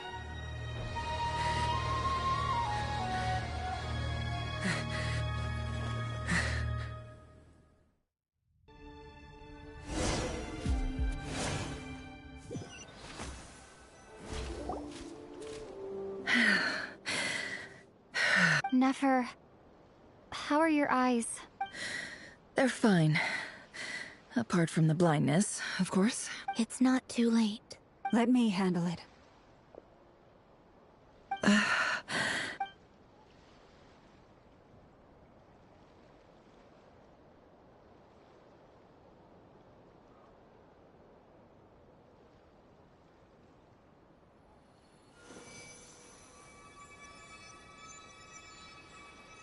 Miss Nefer, it's not like you to lose your composure. That was the most reckless thing I've ever seen you do. Reckless how? The situation was critical. Our lives were at stake. We had to do something. Even so. Okay. I guess you're right. Under the circumstances, it was a wise decision. You traded your eyes for an incredible victory. In business terms, I suppose that's a huge return on investment. I'd be hard-pressed to argue otherwise. Still, I don't like this outcome, and I don't want you to lose your sight for good. People suffer when they make sacrifices they shouldn't have to make, whether that means faith, strength, or in this case, your ability to even see. I had hoped you could win without sacrificing so much as a single hair on your head.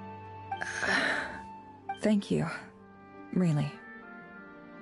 All done. Don't try and open your eyes just yet. We'll see how you're doing in a couple of days. Until then, please follow your recovery plan to the letter. I'll send full details through Yehoda. For now, just get yourself home, relax, and rest. My dear friends, we have fought bravely and achieved a spectacular victory. A dark cloud has been lifted from the skies of Nodcry. All in this land will be grateful for what you have done. The moon will remember this day. Thank you both.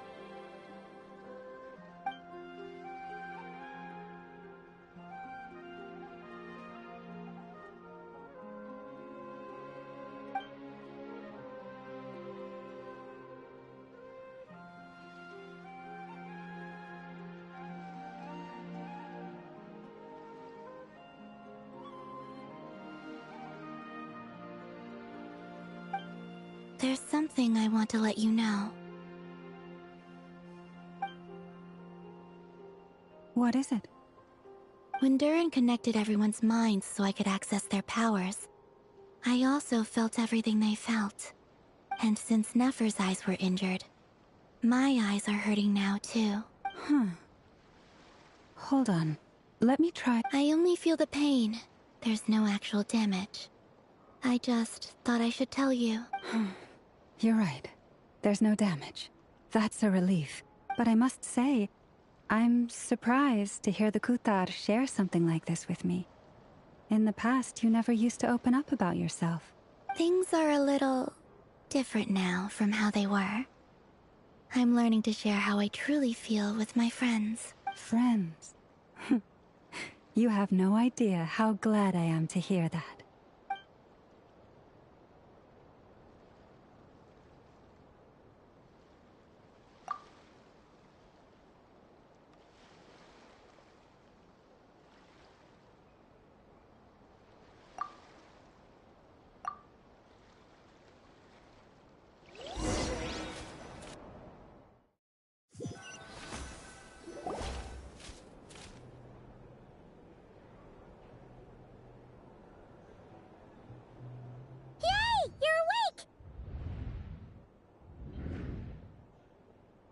How are you feeling? Any aches and pains? Did you sleep well? I'm doing all right, Paimon. No need to worry about me. Phew! Well, that's good. Paimon's been sitting on the edge of the bed worrying about you for ages. You slept a whole day and night. Poor Paimon had to eat all by her lonesome. Glad to hear you didn't starve. How was the food? Well, it wasn't the same without you there to share it.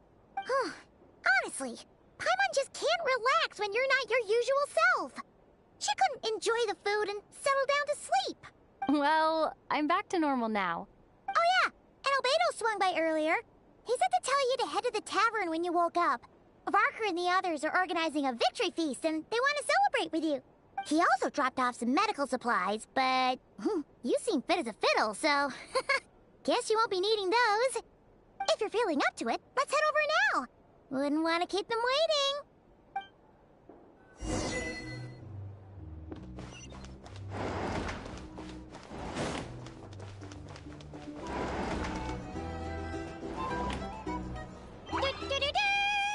We're here! Traveler and Paimon! Perfect timing! We were literally just saying how there's no way we're holding this victory feast without you. Any longer, and we would have postponed it till tomorrow. How are you feeling today? Much better, thanks. Don't worry about me. Relieved to hear it. If that changes, just let me know. Happy to check you over at any time. Yep, we're here for you. Anything you need, just let us know. Oh wait, where's Nefer? How are her eyes doing? Nefer's right over there. I'm sure she'd love to catch up with you.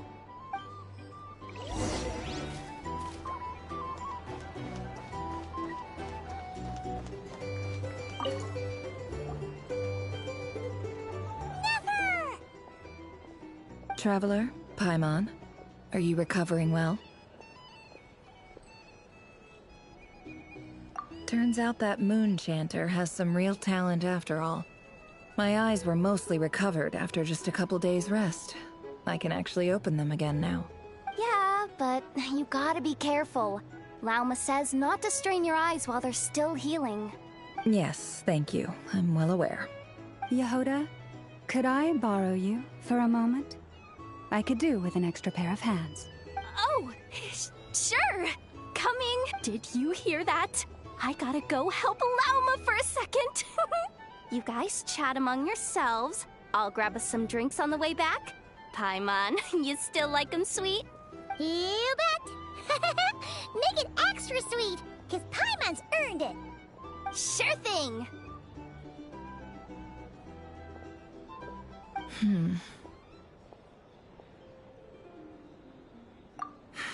The Raker of Solnari.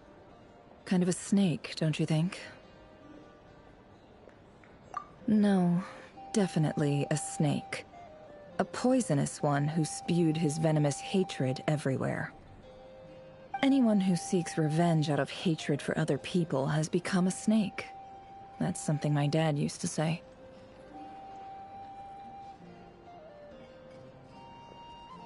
Perhaps. I'm sure it sounds like a very wise and open-hearted perspective to your ears. But me? I think hatred is a perfectly justifiable emotion. What else is left when everything you depended on in life gets stripped away? Something's gotta fuel that drive to keep on living. If you're worried about me, you can nip that in the bud. I'm not someone who gets stuck in the past. It's just... I suddenly feel like I was wrong to call my father a liar. He was just a fool. That's why the Academia turned their back on him, and why the other tribes ganged up on him. Oh, Father. How much better things could have been if you were a skilled liar. Look at the Ibis King. Thoth is a fiendishly cunning liar. And yet, strangely, he feels more like a father to me than my real dad ever was. He's never brought it up, but I'd bet he feels the same way. Why else would he give me the power to perceive the truth, while at the same time training me in the art of deception?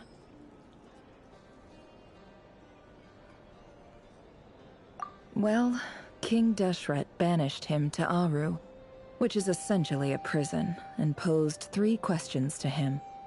He promised that he'd have his freedom if he could find the answers. His response was to take on a physical form and approach me, hoping that I could become his envoy and search for one of the answers on his behalf. Did he really think I'd fall for that? He's stuck there. He can't make me return what he gave to me.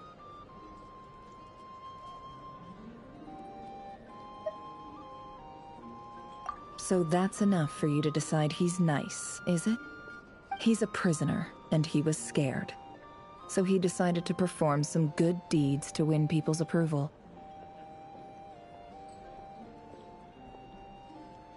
He lives in fear because he's a deceiver. How is Rerir any different? You can't work as a spy your whole life and expect a happy ending. It's preposterous. Yet I can't say I don't understand it. Liars live in the darkness of their own making, but it's still human nature to want to go on living. They say that a liar's soul is the most worthless thing in the world. What do you think? Oh, really? Well, it takes a very kind person to find compassion even for liars. If you ask me, the soul of a liar really is worth nothing. Because all they care about is themselves. For example, when something good falls into my lap, I don't go sharing the news around. Stops other people trying to steal it from me.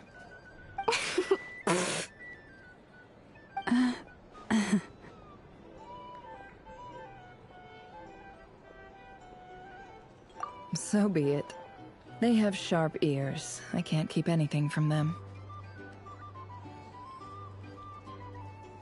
Oh, is that what it looks like? Well, you all know my past now, and I can't simply eliminate everyone who knows too much. So I guess I just have to put up with you. For the foreseeable future, at least.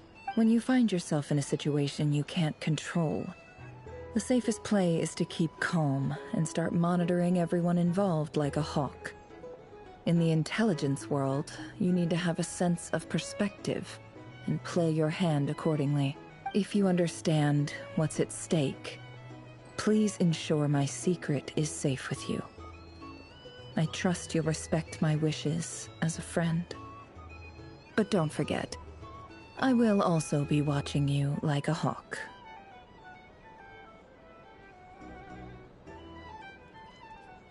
Very good. Oh wait! Now that the panic's over and we've all calmed down, Paimon suddenly remembered something. After all that build-up, our mystery ally never showed up even once.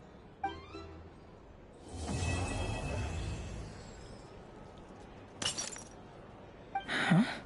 Am I imagining things?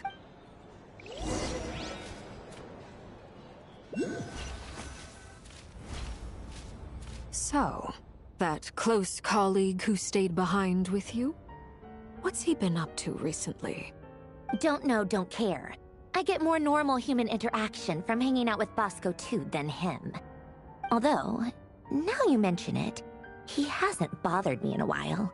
I wonder if... If he's disappeared without a trace, it's the biggest gift he ever gave to the world. But I somehow doubt that's what's going on. He won't lie low forever. So we'd better stay on guard.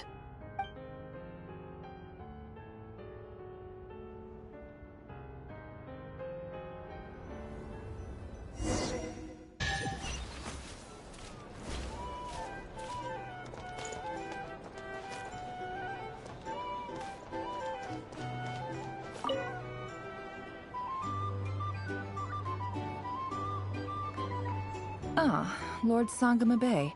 How lovely to see you. I must thank you for the device you provided. It was an enormous help.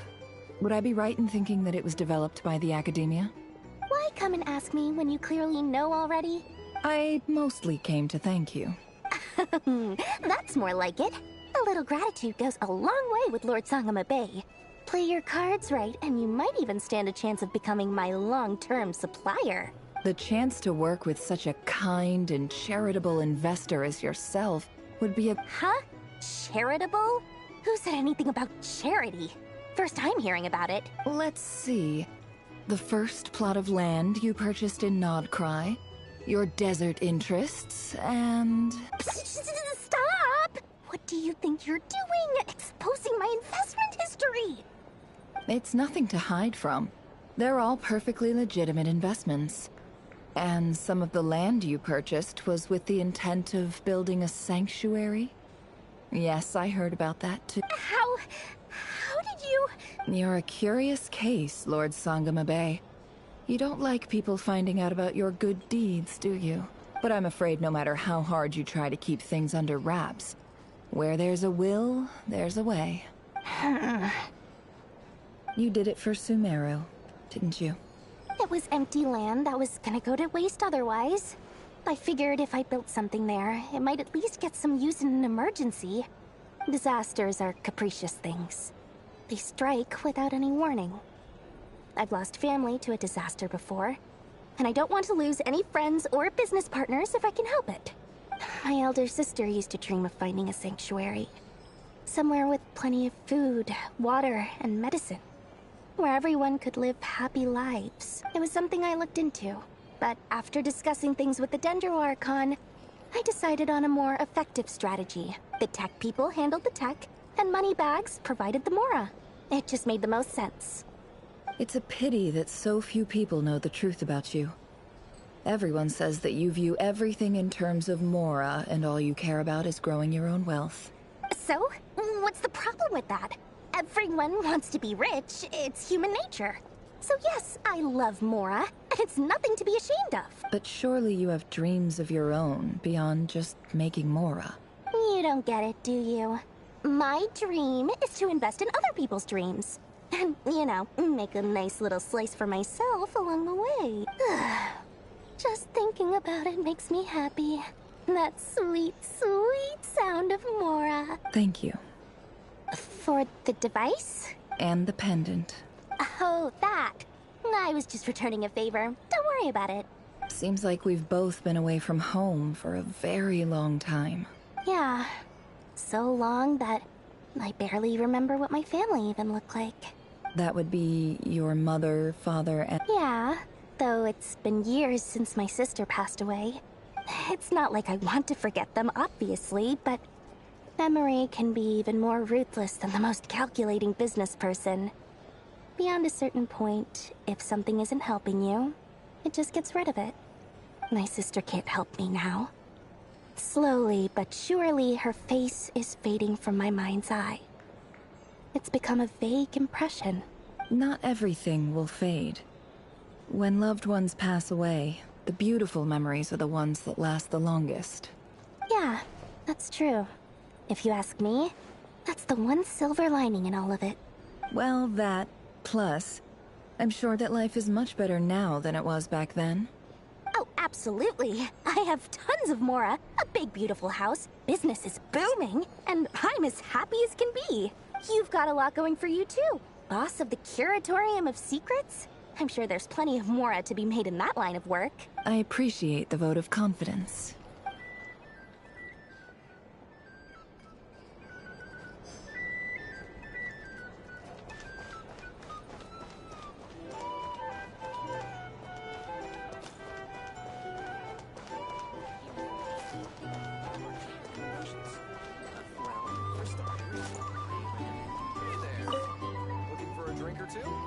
How have you been holding up? Any adverse reactions? If you start to take a turn for the worse, make sure you tell me right away. You don't need to worry about me, Grandmaster. I'm fine. I mean, I barely did anything, so... What? You're too humble, young man. You played an indispensable role in the battle for Notcry. We can't thank you enough for your support. Sometimes, when people praise you, it's because you deserve it. The best thing is to accept it calmly and with grace. It's important to learn how to respond to words of admiration. Let's do a quick demonstration. Albedo, that was an incredible feat of alchemy. The pressure was on, but you worked flawlessly at lightning speed to get the job done. Thank you. I can't take all the credit, though. Durin played a big part in forming the alchemical array. See? Did you catch that? A masterclass in how to take a compliment. Okay, yeah. I did work pretty hard to help prepare for the battle. No point denying that. Hey, you guys!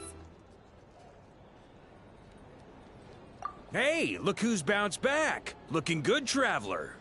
Seems like you've recovered. You won't need to take any more medication. Can I get you a drink? Huh? You know how to order at a bar now? You've sure learned a lot recently. Handling a drinks order is ridiculously simple compared to alchemy. Don't worry, I'll blend into society yet.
believes it. You're clearly a fast learner, just like your brother. To be totally honest, though, Paimon didn't quite follow all the details when you first explained the plan to us. Don't worry, that's completely understandable. Unless you're a student of alchemy, it's hard to grasp the principle and how the process works. To put it in the simplest terms, we saw how our enemy stole the power of Kuvaki. And that gave us the idea of stealing his power to turn it against him. When facing an enemy you have no hope of defeating, it's best not to engage them in battle. So, instead of looking for a way to overpower him, we decided to help Columbina get strong enough to at least stand up to him in a fight. For this to work, we had to analyze his modes of attack, confirm who his main target was, and make sure that he wouldn't go beyond the range of the alchemical array. For added security, we prepared a total of 4 arrays. But to mitigate the impact of the battle, we identified one location in particular as the ideal spot, which is where the confrontation took place. The alchemical array absorbed his abyssal power. Then Durin processed it to render it usable by Columbina. That power enabled her to do what would otherwise have been nigh on impossible. What surprised me was that Dainsleif actually agreed to join us. Given his history with Rerir, he had every right to sit this one out. But we're extremely grateful for the decision he made. It must have been a painful choice to make. But I'm sure that making a decision was far better for him than staying in limbo. Absolutely. He was torn between 2 paths, but in the end, he made his choice and stuck to it resolutely. He doesn't strike me as the sort of person who'd stay trapped in limbo for long. Anyway, however you cut it, everyone gave a stellar performance. And now, it's time to kick back and celebrate.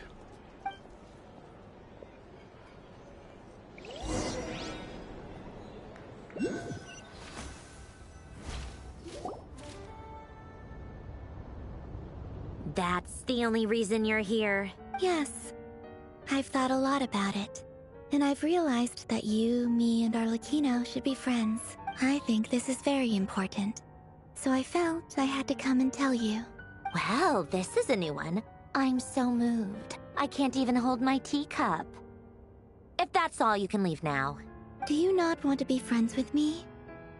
Or is it that you prefer being co-workers? What is this, Columbina? Are you deliberately testing my patience threshold? Right now, my politeness module is active. But if you say another word, I swear I'll shut it down. If your politeness module was active, wouldn't you say the word please at some point? Paulownia, please see Lady Columbina to the door. Will you still invite me to your next tea party? What? Yes, I think you will. Bye-bye, dear Sandrone.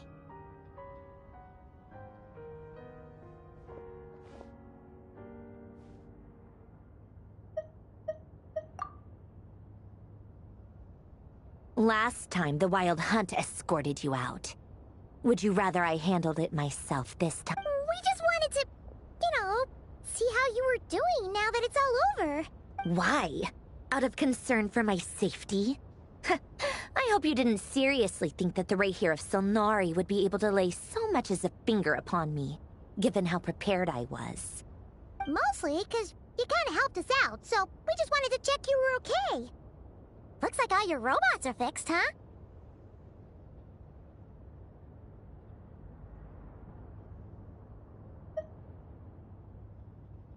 Oh, don't you worry about that. Tea time is already a write-off. The visitor before you managed to kill my appetite. If you're in the mood for tea, go ahead and help yourself. Otherwise, it's going to waste. My coasters are still missing in action, though. Use this notebook instead. Whoa! Pretty hefty notebook. Look at all those calculations. You can ignore those. They're just dumb scribblings. I doodle and write in my free time. Sometimes I remember the distant, dreamlike past. Sometimes I imagine the far-flung future. And other times, I grit my teeth and note down all the crazy nonsense going on in the present. Some people do the crosswords in the newspaper. This is my equivalent of that. Trying to predict the future is like daydreaming. and writing about the present just makes me furious. The past is my favorite. If nothing else, it's already set in stone, so I don't have to rack my brains trying to figure it all out. Huh. Although, having said that, the only vaguely interesting memory in my past is probably that guy they call Lord Artificer. Who else? Pretty much all the mecha and Fontaine are his personal handiwork. Wait, are you saying you know him? Like, personally? I mean, I guess we were friendly enough. Yep. In fact, I'm probably the only normal person left who knew him at all. We used to chat occasionally back when he was still around. Before he passed away, he asked me to destroy all his manuscripts. I honored his request, but I did read through everything first before destroying them. I mean, I couldn't let the genius of Lord Artificer Alain Guillotin disappear like that. Would have been such a waste. So, that's where the formulas in your notebook are from? I just told you. Those are my equivalent of crossword puzzles. They're just... Alain's work was like epic poetry. The formulas in my notebook are just silly little riddles in comparison. Not that there's anything bad about them. I mean, at least, solving those riddles isn't going to hurt anyone. Except me, 'cause I lose a few brain cells in the process. Anyway, while we're on the topic, I might as well tell you about what happened to him and his friends. Alain Guillotin had two close buddies, Renee and Jacob. They spent their childhood years together in the Narzissenkreuz Institute.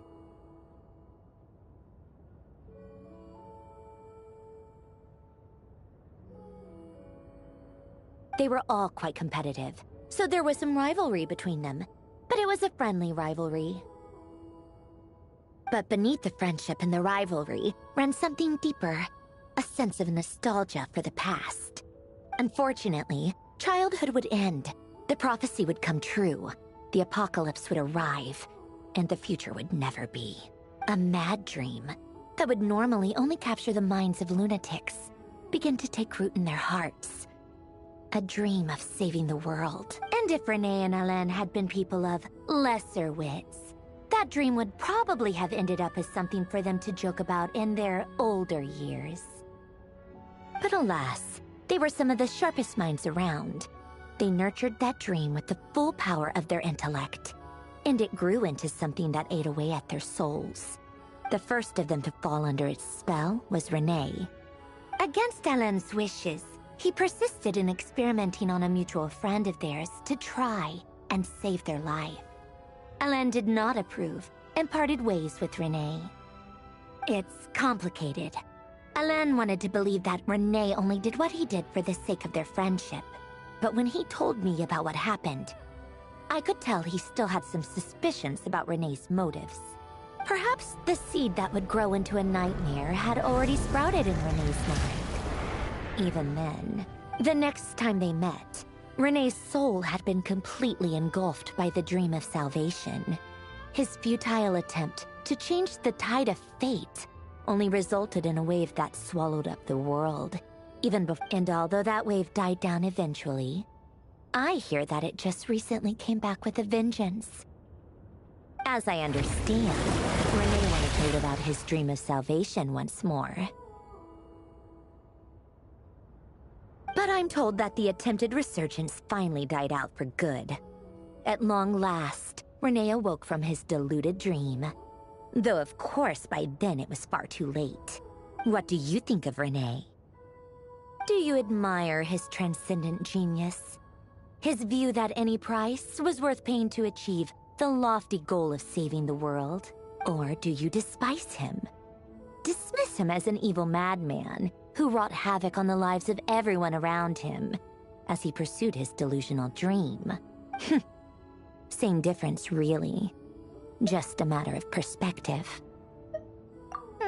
What a cop-out. But I suspect you'd have a more incisive and insightful answer if we dug into it further. I don't like fanatics who give up their whole lives for their ideology. Nor do I like fools who let their delusions take control. Maybe I could understand if Renee had just been an ordinary person. But he had a sage-like intellect. And still managed to get himself lost in a labyrinth of his own desires. Anyway, that's enough about Renee. Now, moving on to Alain Guillotin, the Lord Artificer. He managed to put a stop to the first storm whipped up by Renee. But after that, Alain lost his friends and family. To his credit, I suppose, the loss of his family and friends was purely a tragic accident. It's not like Alain sacrificed them for his cause or anything. After that, the only thing supporting his work was the same dream that had dragged his closest friend down to the abyss. But although the desire to save Fontaine drove him to found the Fontaine Research Institute, Alain continued to reject any form of transcendental knowledge or power. He was suspicious and fearful of it, having seen the way it had affected his closest friend. I think that formulas and machines derived solely from human intellect were the only thing that gave him a sense of spiritual comfort. Yet Alain's intellect was simply too great. It barely left him space to breathe in his lifetime. Once he realized that the end of his life was approaching, he finally accepted the truth. The Nazissenkreuz Institute needed someone, and a human being, to see its story through to the end. He quit working on his formulas, trading them in for the fairy tales that had played such a formative role in his childhood, but which he barely touched in his adult life. He told me that the director of the Nazissenkreuz Institute used to read those fairy tales to the children as bedtime stories. Apparently, they worked wonders at sending kids off to sleep. I think that all he wanted at that time in his life was to be able to sleep deeply without being plagued by depression. By that point, nothing else really mattered. At the very end, he laid down to rest in the ruins of the former Nazissenkreuz Institute orphanage, while the Fontaine Research Institute he had founded continued tirelessly with its work. Many years after that, tensions over competing dreams would once again cause a rift, this time between members of the Fontaine Research Institute. But the actions of those fools had nothing at all to do with Alain. And that is the story of two people from the Nazissenkreuz Institute who both wanted to save the world. One went all in on his fantasy of salvation without ever looking back, and ended up calmly sinking to the bottom of the deepest sea. The other sought desperately to burn bright in his life, even though he wasn't sure where he was going. I do sometimes wonder, why is it that people like them have such grand hopes of saving the world? Even the grandest tree starts as a tiny seed. So perhaps, for each of them, their mission to save the world began with a very simple desire: to save themselves. They were young children with friends and family who mattered to them, desires to explore the meaning of life, ambitions to have a successful career. They didn't want to see all of that taken away in one fell swoop. Or maybe they just wanted to find something to anchor themselves within the chaos, to stop them getting quietly swept away by the storms of life. But instead, the search for their own salvation took them down the rocky road laid out by fate. Do you think the desire to save oneself is enough of a justification to try and save the world?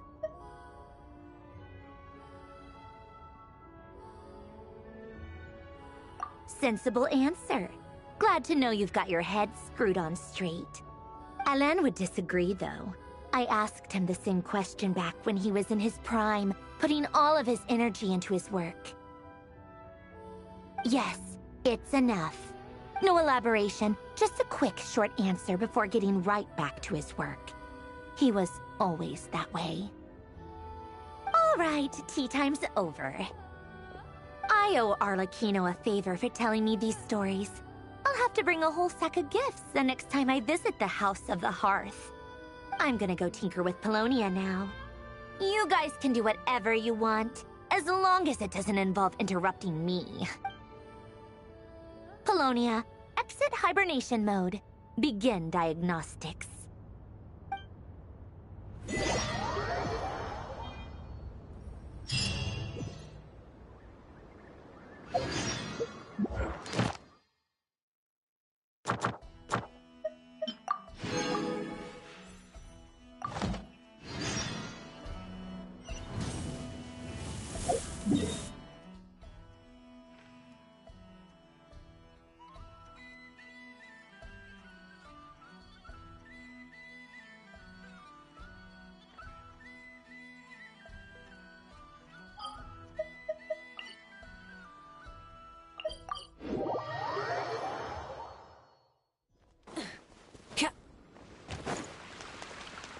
Try and stop me!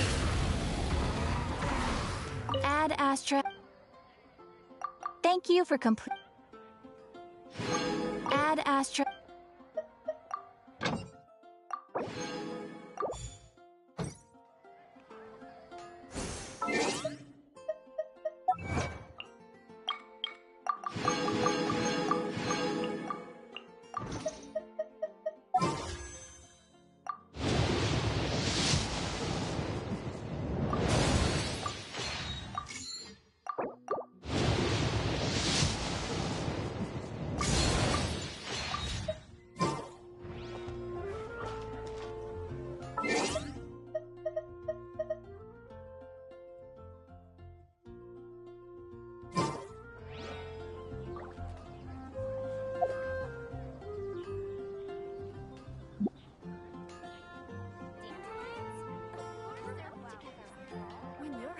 Exploration and trials.